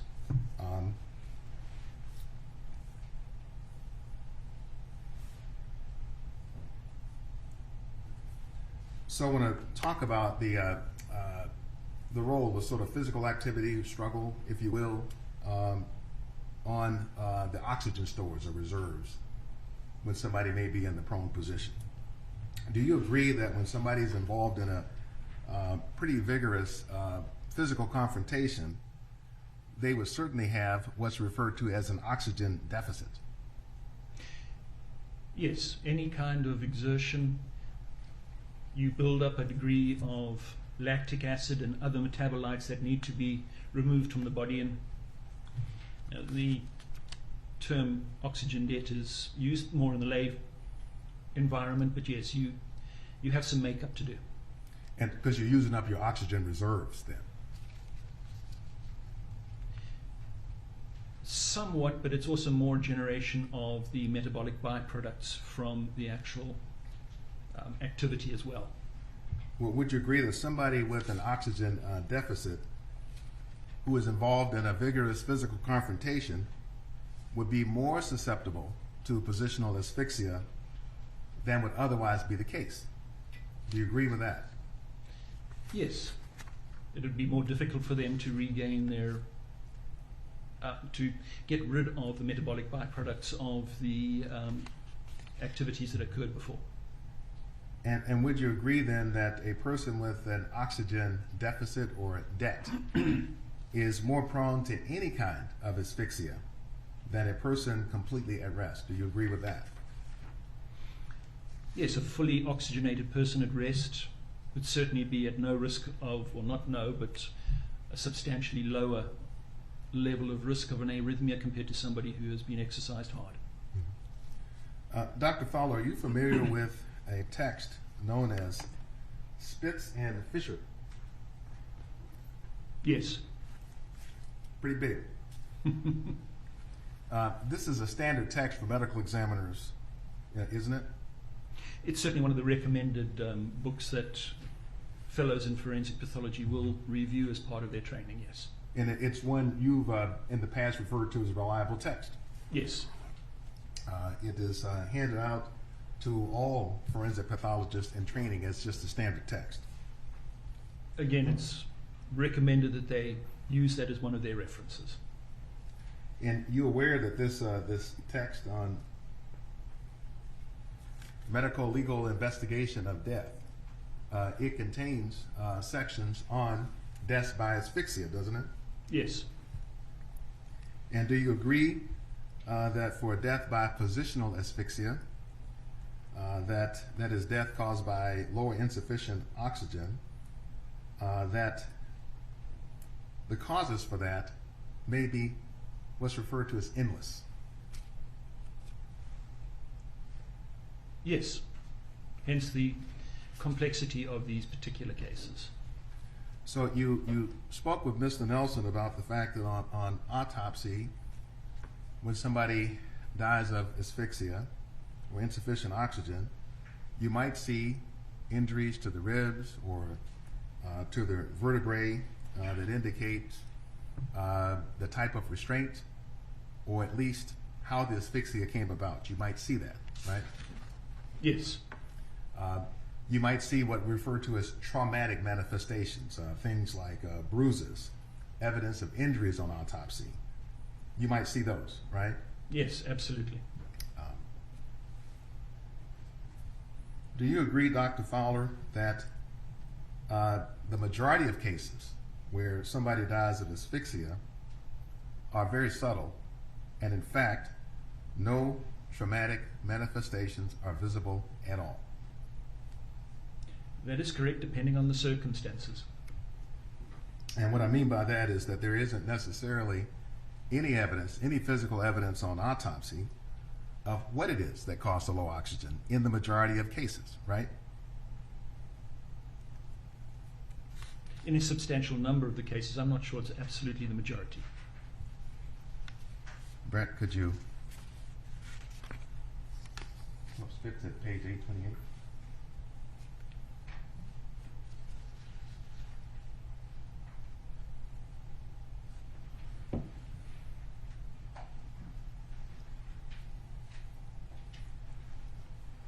Dr. Fowler, can you see here from this is from Spitz and Fisher. For identification purposes, Your Honor, it's Exhibit 814 for the record. Am I reading here correctly that, however, the majority of cases are subtle, in fact, often with no traumatic manifestations at all? I read that accurately? Yes, you did. Thank you, Brett. Are you familiar with a publication called Knight's Forensic Pathology? By Sir Bernard Knight, yes. And that's another reliable authority for forensic pathologists, isn't it? Correct. Did you know that that Knight's Forensic Pathology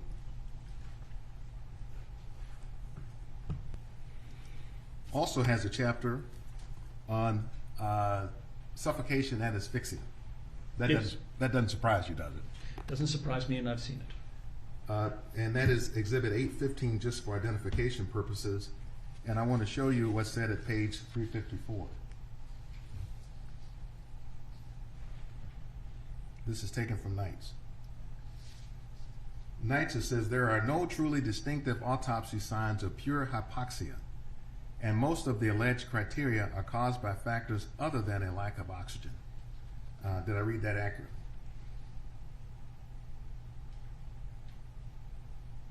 Dr. Fowler? Yeah, I'm just reading it and trying to process it.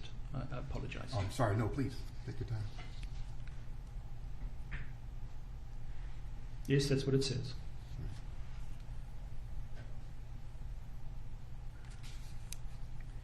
Now, you had some discussions with Mr. Nelson about strangulation. You do understand in this case that no one is contending that Mr. Floyd was manually strangled by anyone. You understand that, don't you? Oh, absolutely correct. There was no evidence of manual strangulation and no discussion of manual strangulation.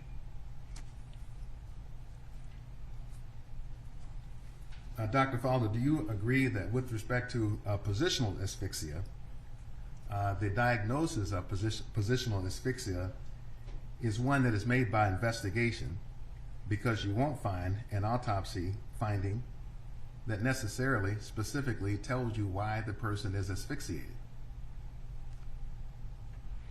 Correct. The scene information becomes very important.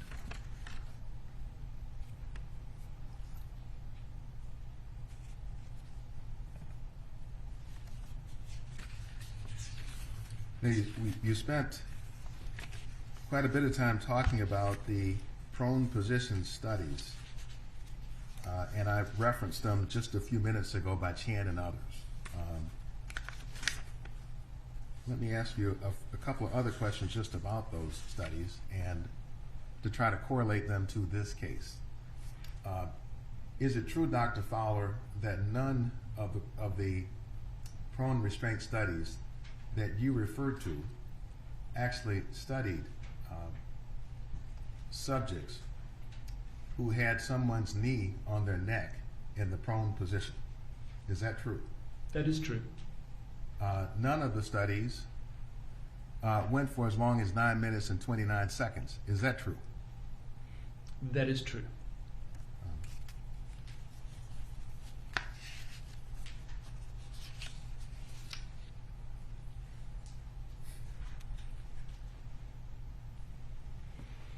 So do you agree, Dr. Fowler, that if the weight of several officers or a police officer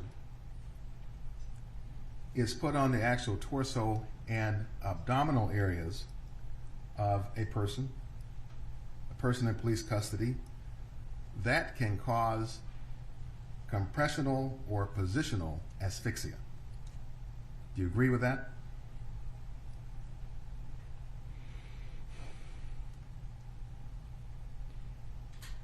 If it exceeds the limits of 225 pounds, as found by multiple studies, then yes, your argument is correct.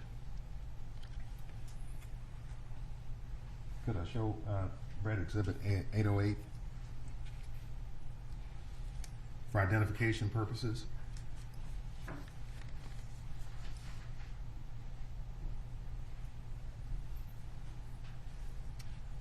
Sorry, Judge. Let me ask you first. You did give a deposition in a case that is called Curtis versus Prince George's County a few years back. Do you remember giving a deposition in a case called Curtis? Yes. And you've been involved in any number of depositions over your career as a forensic pathologist, haven't you, sir? Yes, sir. But in every one of them, you took an oath that you would tell the truth at the depositions, right? Yes. So with that said, let's look at your question and answer from this deposition.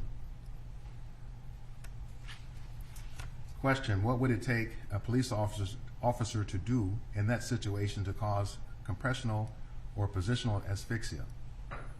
Well, the compressional specifically would require the weight of several officers on the actual torso and abdominal area, something that is documented in the medical literature as burking, which is a method of killing people that was made popular back in England in the Middle Ages when they were looking for bodies to teach medical students anatomy. Did I read that accurately? Yes. Can we agree that when you gave the answer to this question, you did not say anything about in excess of 200 pounds or 220 pounds? Is that true? All I said would take the weight of several officers on the torso and abdominal area. That's exactly what I said there. Sir, I just asked you if you made any reference to having a weight that exceeds either 200 or 220 pounds. Did you make any such reference, yes or no? I didn't give a specific weight, I just said several officers. So we know here, in this case, when Mr. Chauvin was on Mr. Floyd's back and neck, from time to time he was pressing down forcefully with his knee also on the left arm. You saw the knee on the left arm from time to time, didn't you, sir? Yes, I did. I want to ask you in that framework about another quote from Spitz and Fisher, Exhibit 814 for identification purposes on page 833.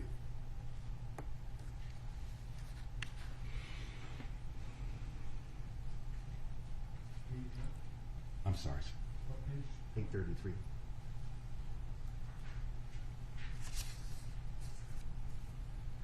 Contrary to the belief of some, it is our opinion that pinning down the shoulders or forcefully pressing down the arms is equivalent to loading the back. A struggling, agitated individual breathes faster, has a faster heartbeat, elevated blood pressure, and heightened metabolism. Such an individual requires more air and more oxygen. Immobilization of the chest, even if only partially reducing the ability to maintain vital functions, culminates in cardiac arrhythmia. Do you agree with the statement from Spitz and Fisher? Sure. No, specifically, I do not. They stated it is their opinion, and again, this is a medical opinion expressed by those particular authors. It's not a scientific fact. Thank you, Brent.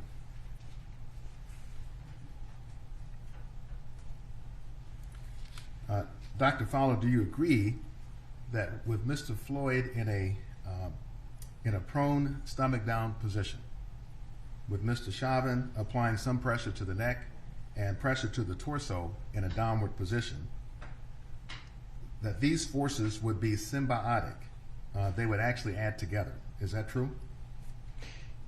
Yes. I agree. In the paper by Kroll, as I quoted earlier on, the single knee, Dr. Fowler, I just asked if it was true. yes, Dr. Kroll confirmed that. And all those things together would make somebody more likely than if those factors weren't present. It would make it more likely for them to succumb to asphyxia, correct? If the weight is sufficient, yes.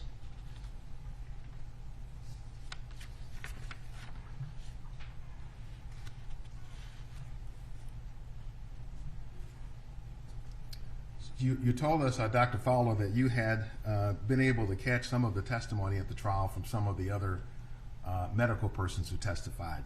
You didn't see all of it, but you've seen some of it. That is correct, sir, yes. Are you then aware that a number of medical experts and others have testified that Mr. Floyd died primarily to the effects of low oxygen that arose out of Mr. Chauvin's subdual restraint and neck compression? Are you aware that a number of persons have testified about that? Yes, I am. I'd like to talk with you about what specifically you have done to actually assess what Mr. Floyd's actual oxygen reserves would have been during the subdual restraint and compression on May 25th of 2020 while he was underneath the body of Mr. Chauvin. You wrote a report containing your opinions in this case, and it is dated on February 22nd of 2021, right? Yes. I will represent to you and assume for purposes of my questions that in expiratory lung volumes, or EELV, is the amount of air that remains in your chest between breaths. Will you accept that as a premise for my question? The end respiratory lung volume? Yes, Is that sir. what you're referring to? The EELV, yes. Yes. And I'll refer to that commonly as simply the body's oxygen reserves, just as a common way to refer to it. And It's the air that's left in your lungs. It's not a body's oxygen reserve. Your major oxygen reserve is in the oxygen dissolved in your bloodstream. we'll just call it the EELV then, okay? Thank you. All right. Do you agree that as the EELV decreases, that it takes more work to breathe?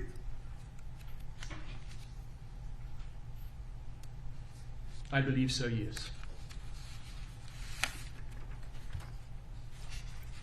Incidentally, you were having a discussion, had a discussion with Mr. Nelson about the hypopharynx.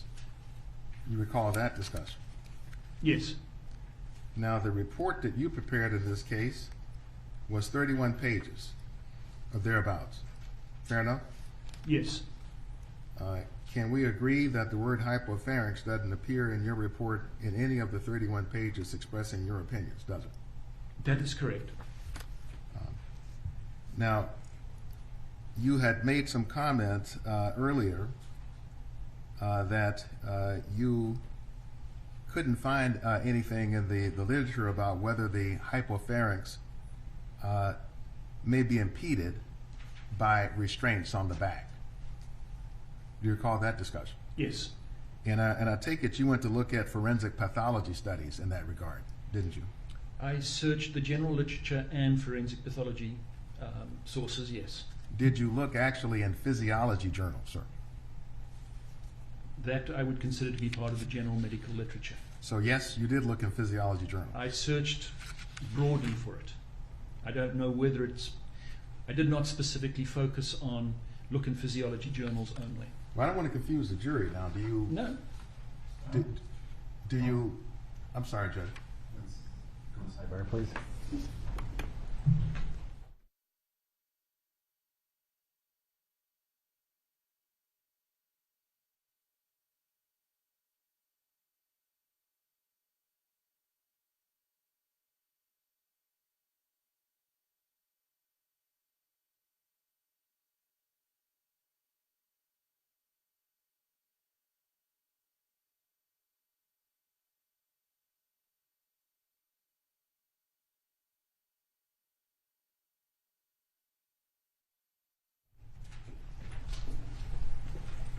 could restate the question. Thank you, Your Honor. Dr. Fowler, I was simply trying to get a clear answer, if you can give us one.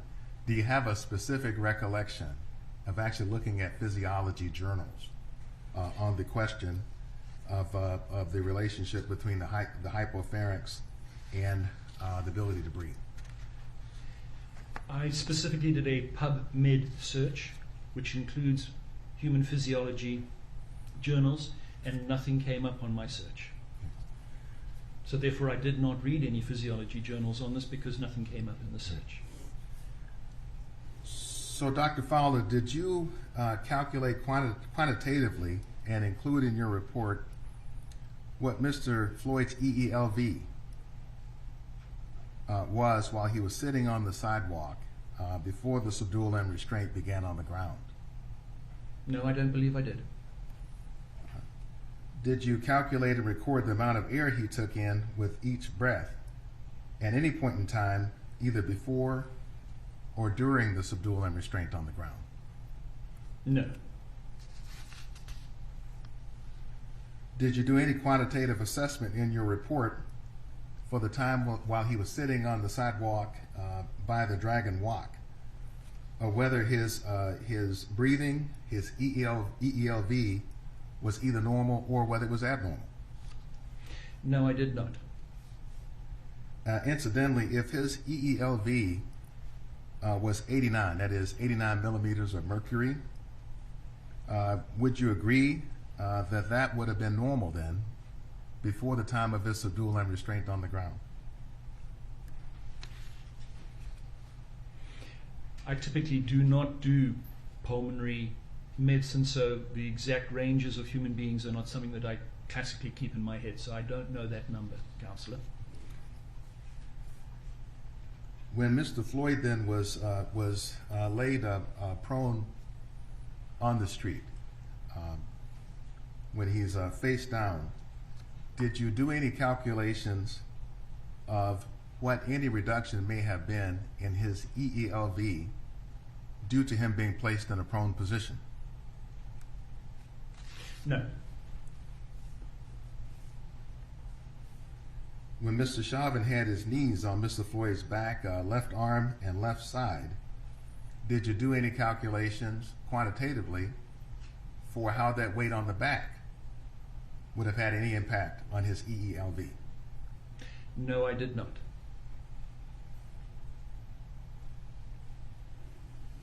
Would you agree with me then that as the EELV goes down, do you agree that as that goes down, it takes more work to breathe? That is my understanding, but I'm not a pulmonary physician. All right, so fair enough. For that, you would defer to a pulmonary physician. For more detail, yes.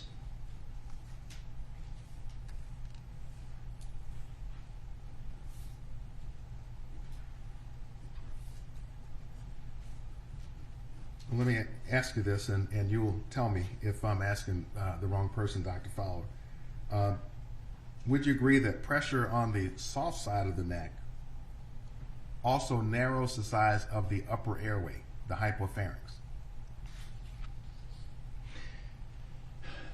I have not seen any literature which indicates that that happens. That was one of the specific things I searched for. Because you're correct, Councillor, it was not something that was put into the report, because it's not something that I have ever heard of. And so I then went and looked for pressure on the neck causing restriction of the hypopharynx, and my literature search was not fruitful.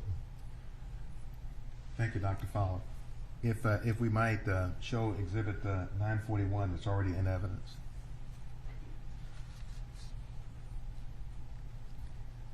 So showing you, Dr. Fowler, what has been entered in the evidence as Exhibit 941. If we look at the left picture, we can see here, and I'll represent to you this Mr. Chauvin, who's on top of Mr. Floyd. You can see here Mr. Chauvin's knee on the back part of the neck in the left photograph. Can you see that, sir? Yes. And then on the right picture, you can see that his knee is on the side of the neck, on the soft side. Can you see that also? Yes, on the back of the right side of the neck. Yes, sir.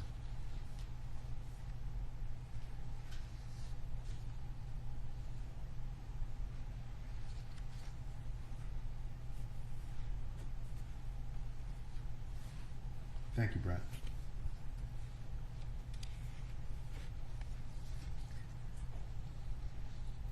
And I think you referred to Mr. Floyd's death as a sudden death event. Is that the word you used? Yes, more sudden than prolonged.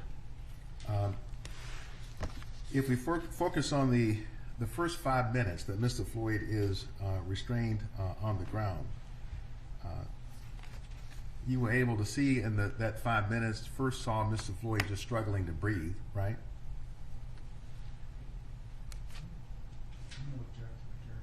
Well, I'll rephrase it, Jan. You could see in the first 5 minutes, or hear that Mr. Floyd was first calling out that he can't breathe. Correct. Mr. Floyd verbalized, "I can't breathe," multiple times. And you then later heard him actually call out for his mother. Yes. And as time passed in that first 5 minutes, you could hear that his voice got thicker and quieter. You could hear that, couldn't you? I did not perceive that, but I'm no better at listening than anybody else is, so anybody can make up their own opinion with regard to that. But to your hearing, you didn't hear any change in Mr. Floyd's voice. Is that what you're saying, sir? Not that I noticed. Did you notice that during the 5 minutes that his words got further apart? Yes, they did. Did you notice that after roughly 4 minutes and 45 seconds that Mr. Floyd went unconscious? Yes. Then did you notice that sometime after 5 minutes, he was found not to have had a pulse? Correct. In your report, you refer to this as a sudden death event, but in your report and your findings, you don't record a time, do you, sir, for when the sudden death supposedly occurred, do you? I don't specifically remember doing that. Correct. So if we look at this continuum from hearing George Floyd calling out that he can't breathe to the point that he doesn't have a pulse over that 5 minute time period, is it fair to say that that is what you're referring to as a sudden death? No. All right. Then, all right, I asked you the question about when the sudden death occurred. Where in this spectrum, then, it's okay if you don't know the specific time, but where in this continuum did the sudden death occur from the time he is on the ground saying he can't breathe to the point in time he's found not to have a pulse? Are you able to generally characterize where the sudden death took place? So, what you're referring to as a sudden death, and I may well have misinterpreted, I'm referring to as a sudden cardiac arrest. There's a difference between death and cardiac arrest. Cardiac arrest is not absolutely irreversible and not synonymous with a person always passing away. So there's going to be a period of time between his cardiac arrest. For instance, in this particular case, the official pronouncement was done in the hospital. Frankly, he was dead long before that. But the moment of death is not something that you can easily document. So when we are in this space where there is a space between cardiac arrest and between the actual death, are you suggesting that though Mr. Floyd may have been in cardiac arrest, there was a time when he may have been revived because he wasn't dead yet? Immediate medical attention for a person who's gone into cardiac arrest may well reverse that process, yes. Do you feel that Mr. Floyd should have been given immediate emergency attention to try to reverse the cardiac arrest? As a physician, I would agree. Are you critical of the fact that he wasn't given immediate emergency care when he went into cardiac arrest? Yeah, as a physician, I would agree.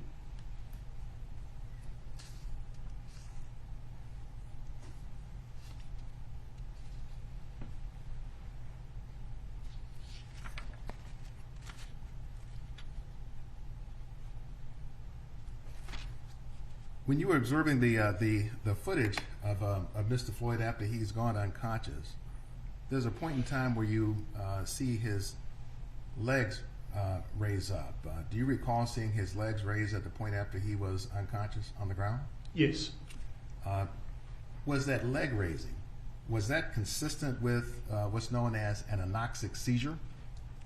That is what we would typically call it, yes. And an anoxic seizure typically represents that there has been some damage to the brainstem due to insufficient oxygen. True? It's anoxic, or in some cases we would call it hypoxic seizure, and it's not damage to the brainstem. It means that the part of the brain that governs our actual muscular movement, which is the higher portion of the brain, is not functioning properly. So typically people with seizure disorders who have seizure activity, it's from the motor cortex and not from down at the brainstem. If you've damaged the brainstem at that particular stage, the person is effectively going to be deceased. So, but it's fair to say when we see an anoxic seizure, at the very least, we know that the brain is suffering from insufficient oxygen. Yes. Do you agree that low oxygen in the body, insufficient oxygen, it can cause brain injury, can't it? Absolutely. And it can also result in PEA, pulseless electrical activity. True? True. Now, Mr. Floyd had a PEA, a pulseless electrical activity arrhythmia, when his body was taken away from the scene on May 25th, 2020, didn't he? Correct. Is it true, Dr. Fowler, that the most common cause of a PEA is low oxygen, insufficient oxygen? To the brain? Yes, sir. Yes, which can also be caused by a cardiac standstill. So no oxygen to the brain from either mechanism will cause PEA.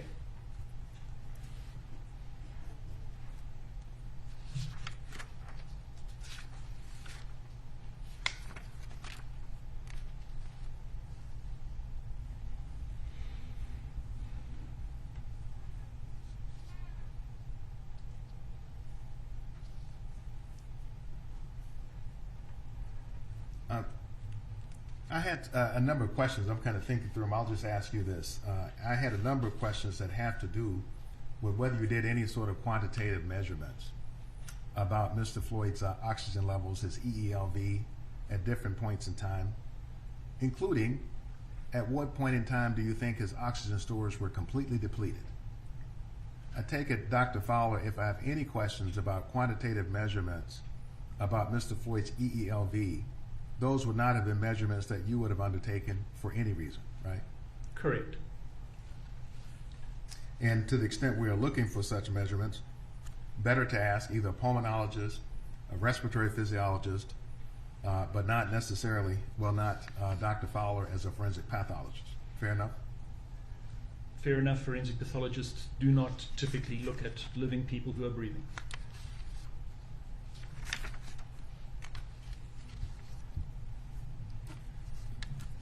By the same token, if I had a series of questions about measurements of the carbon dioxide levels in Mr. Floyd's body after he ceased to breathe, between the time that he ceased to breathe and before the time he was given oxygen, when he was picked up and given medical care and taken to Hennepin County Medical Center. You didn't do any quantitative analysis, did you, as to the carbon dioxide levels in Mr. Floyd's body in between the time he ceased to breathe and then the time he would receive assisted oxygen? No, not specific quantitative analysis, no.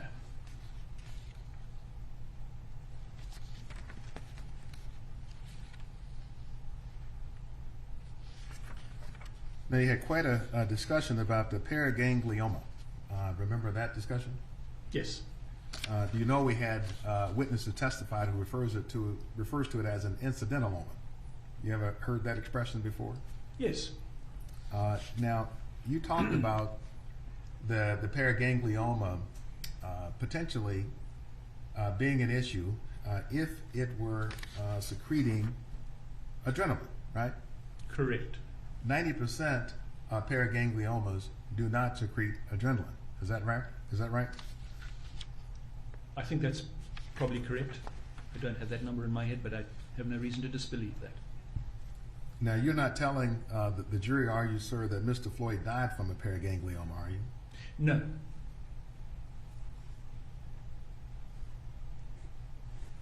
And although Dr. Baker did identify the paraganglioma on autopsy, he didn't perform any test to determine whether it was a secreting tumor, that is, secreting adrenaline, did he?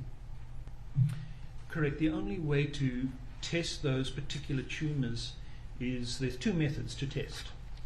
One is to do a blood test, and if the paraganglionoma is one which is constantly secreting, you will pick it up on a blood test. For those paragangliomas that tend to be cyclical, if you do a blood test and you happen to pick it up at the bottom of a cycle, it won't show. And so in some cases, the first test is to do a blood test. If it's positive, you've got your answer. If that blood test is negative, you then go on to do a 24-hour urine catecholamine screen, which will pick up the surges and the dips.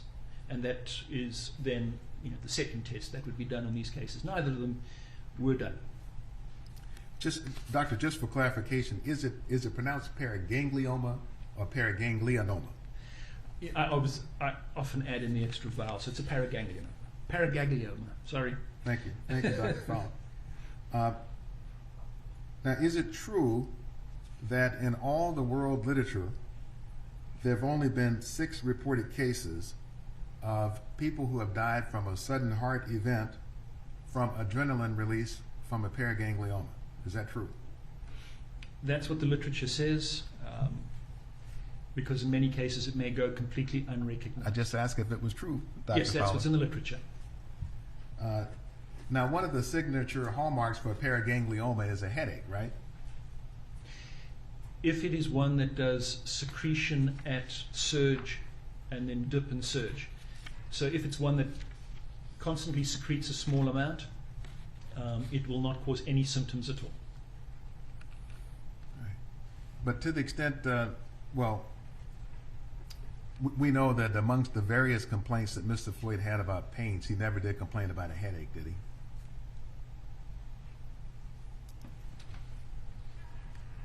I seem to remember one admission where he complained of a headache, but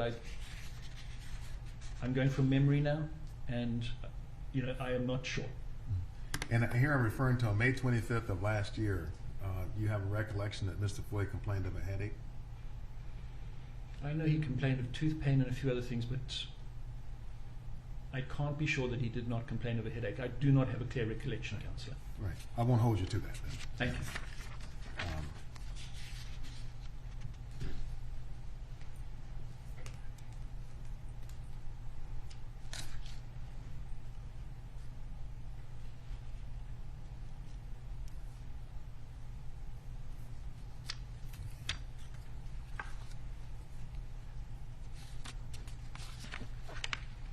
So, Dr. Fowler, you asked some questions about Mr. Floyd saying, "I can't breathe," before he was put on the ground during the subdual and the restraint. Do you recall that discussion? Yes. Were you able to see what was happening with Mr. Floyd as they were trying to get him into what's referred to as Squad 320? Yes. Were you aware of whether or not Mr. Floyd was experiencing being choked as he was being put into the back of Squad 320? I did not see a limb around his neck from my recollection. That's not something that I noticed.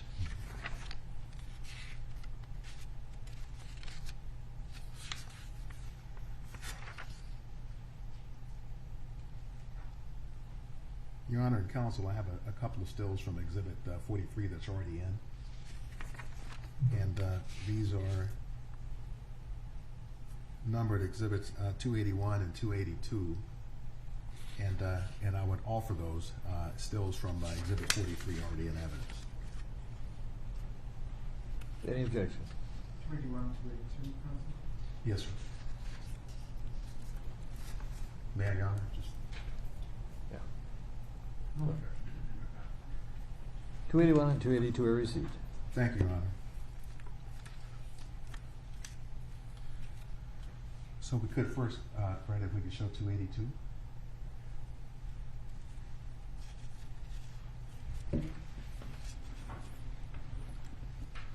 Can you see here in 282, this area? Do you see where I've circled, Dr. Fowler? Yes. And do you see this arm that is around Mr. Floyd's neck? Yes. Do you recognize this person to be Mr. Chauvin? It appears to be yes. And if I could show you 281. I'm sorry, Your Honor, if you could. And here we see the top of Mr. Floyd's face. And then there's a hand here on his neck. Do you see that? Yes.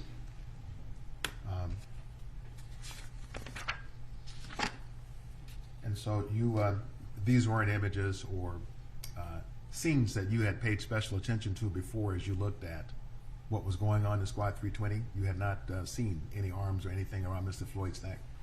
Now, I'd seen these particular sections. I'm sorry if I misinterpreted your question. You said before he went into Squad 320. I apologize if I misinterpreted your question. And so do you know whether when Mr. Floyd was into the back of Squad 320 and before he's pulled out, whether he complained about being choked? Did he say, "I'm getting choked"? I believe he did, yes. And it doesn't take a medical doctor such as yourself to know that if somebody feeling that they are getting choked, well, that would be a good reason why they would say they can't breathe. Yes.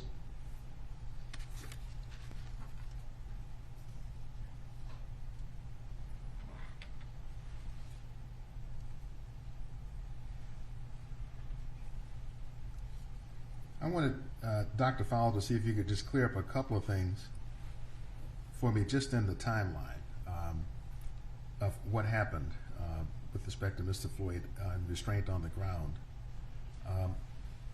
Was the leg extension, the anoxic seizure as we've referred to it, was that before he lost consciousness or was it after he had lost consciousness? After. Okay. And did you make a note of when Mr. Floyd's, when was his last vocal sound? Do you remember? Somewhere between a minute, 45 seconds and a minute before, I've got the information written down somewhere, before he went unconscious was about the last time that he actually vocalized.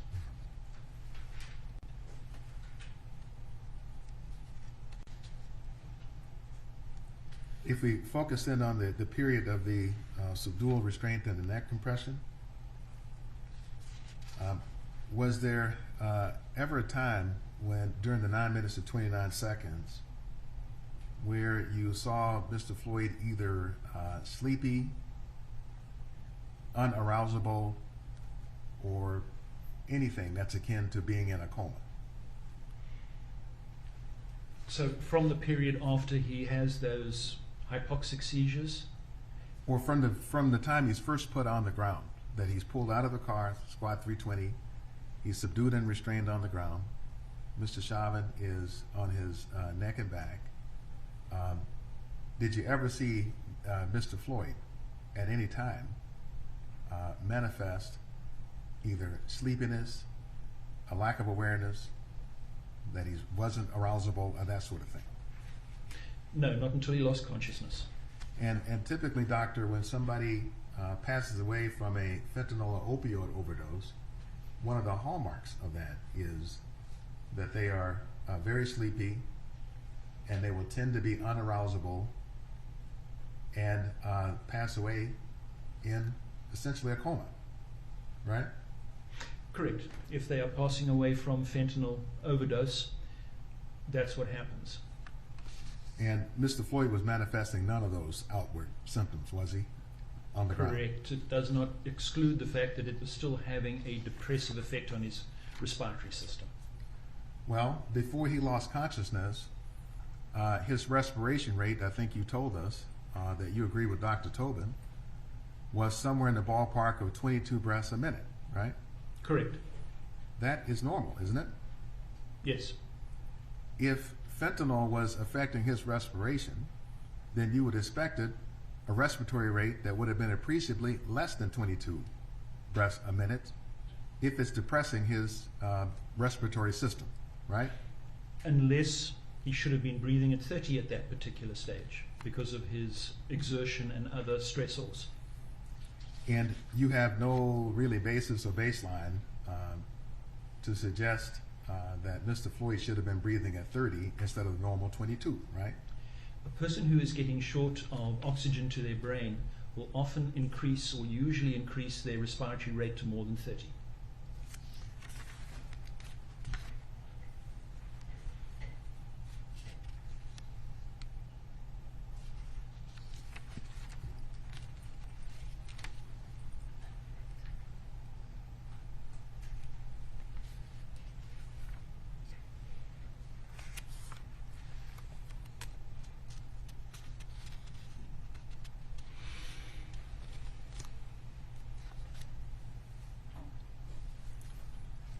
I want to talk with you a bit about the methamphetamine. First, let me clear up, if I can, this issue of pills again in the car on May 25th. When Dr. Baker performed the autopsy, isn't it true that there weren't any pills found in Mr. Floyd's stomach?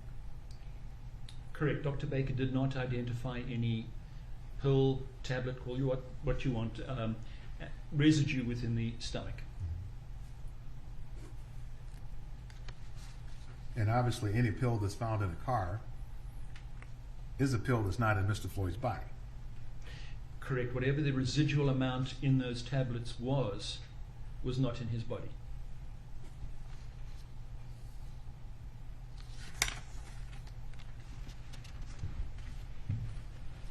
Now, I think you made a statement with respect to the methamphetamine that it was not accompanied by a metabolite commonly seen if the meth had been in the system for an appreciable period of time. Yes. And I want to kind of be clear on this.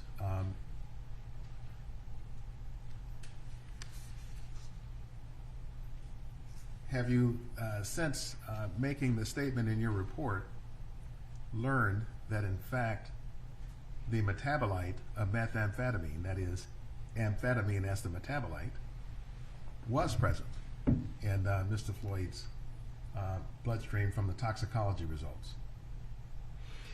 I have heard a statement to that fact. Yes. Did you investigate the statement to determine whether or not it was true? Yes. And did you find that contrary to what you had written in your report, you in fact found that the metabolite of methamphetamine was present from the toxicology results for Mr. Floyd? In very low levels, so it did not change my opinion. Well, the methamphetamine itself was only present in very low levels. Isn't that true? That is true. And so if there's not a lot of meth, then there won't be a lot of the metabolite either. That makes sense, doesn't it? Correct. And or again, substantial amount of whatever methamphetamine is there has not yet been metabolized. So what was the level of methamphetamine that was found in his toxicology results? Do you remember? Not offhand, no. How about 19 nanograms per milliliter? Does that sound right? It sounded right. I did not want to say it because I did not want to be inaccurate. Yeah. Thank you, doctor. 19 nanograms of methamphetamine is within the range of what you would see in a patient whose doctor prescribed a therapeutic dose of methamphetamine. True? That is true if methamphetamine is used in a therapeutic environment.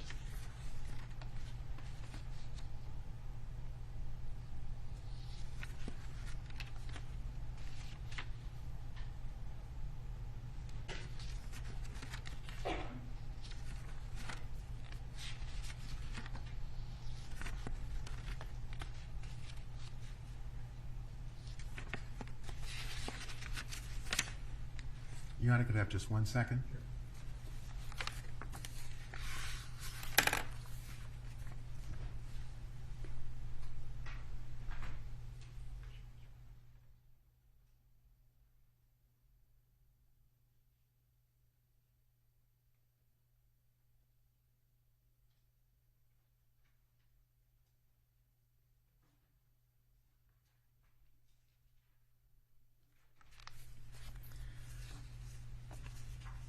So last question, Dr. Fowler, then I will sit down for now. I wanted to, again, just address the timeline from your report. And I will read it to you, and my question would be whether or not this is the timeline that you stand behind, if I may. So at 8:24:09, the last audible vocal sounds identifiable as Mr. Floyd's are heard. Soon thereafter, voices from bystanders tell police he is not breathing. Mr. Floyd exhibits extension movements of right lower extremity at 8:24:21 and movements of his right arm at 8:24:33. At 8:25:16, Mr. Floyd appears to have passed out. So, representation from your report, is that your best knowledge and information, sir? That's the information I extracted at that time. Yes. And you stand by that too at this time, correct? I have no reason to disagree with that at this time now. Yeah. Dr. Fowler, thank you. Nelson, should we break it this time, or can you be brief? Break? Yeah. All right, Great. break. We'll take our 20-minute break. Let's try and think about 10 after.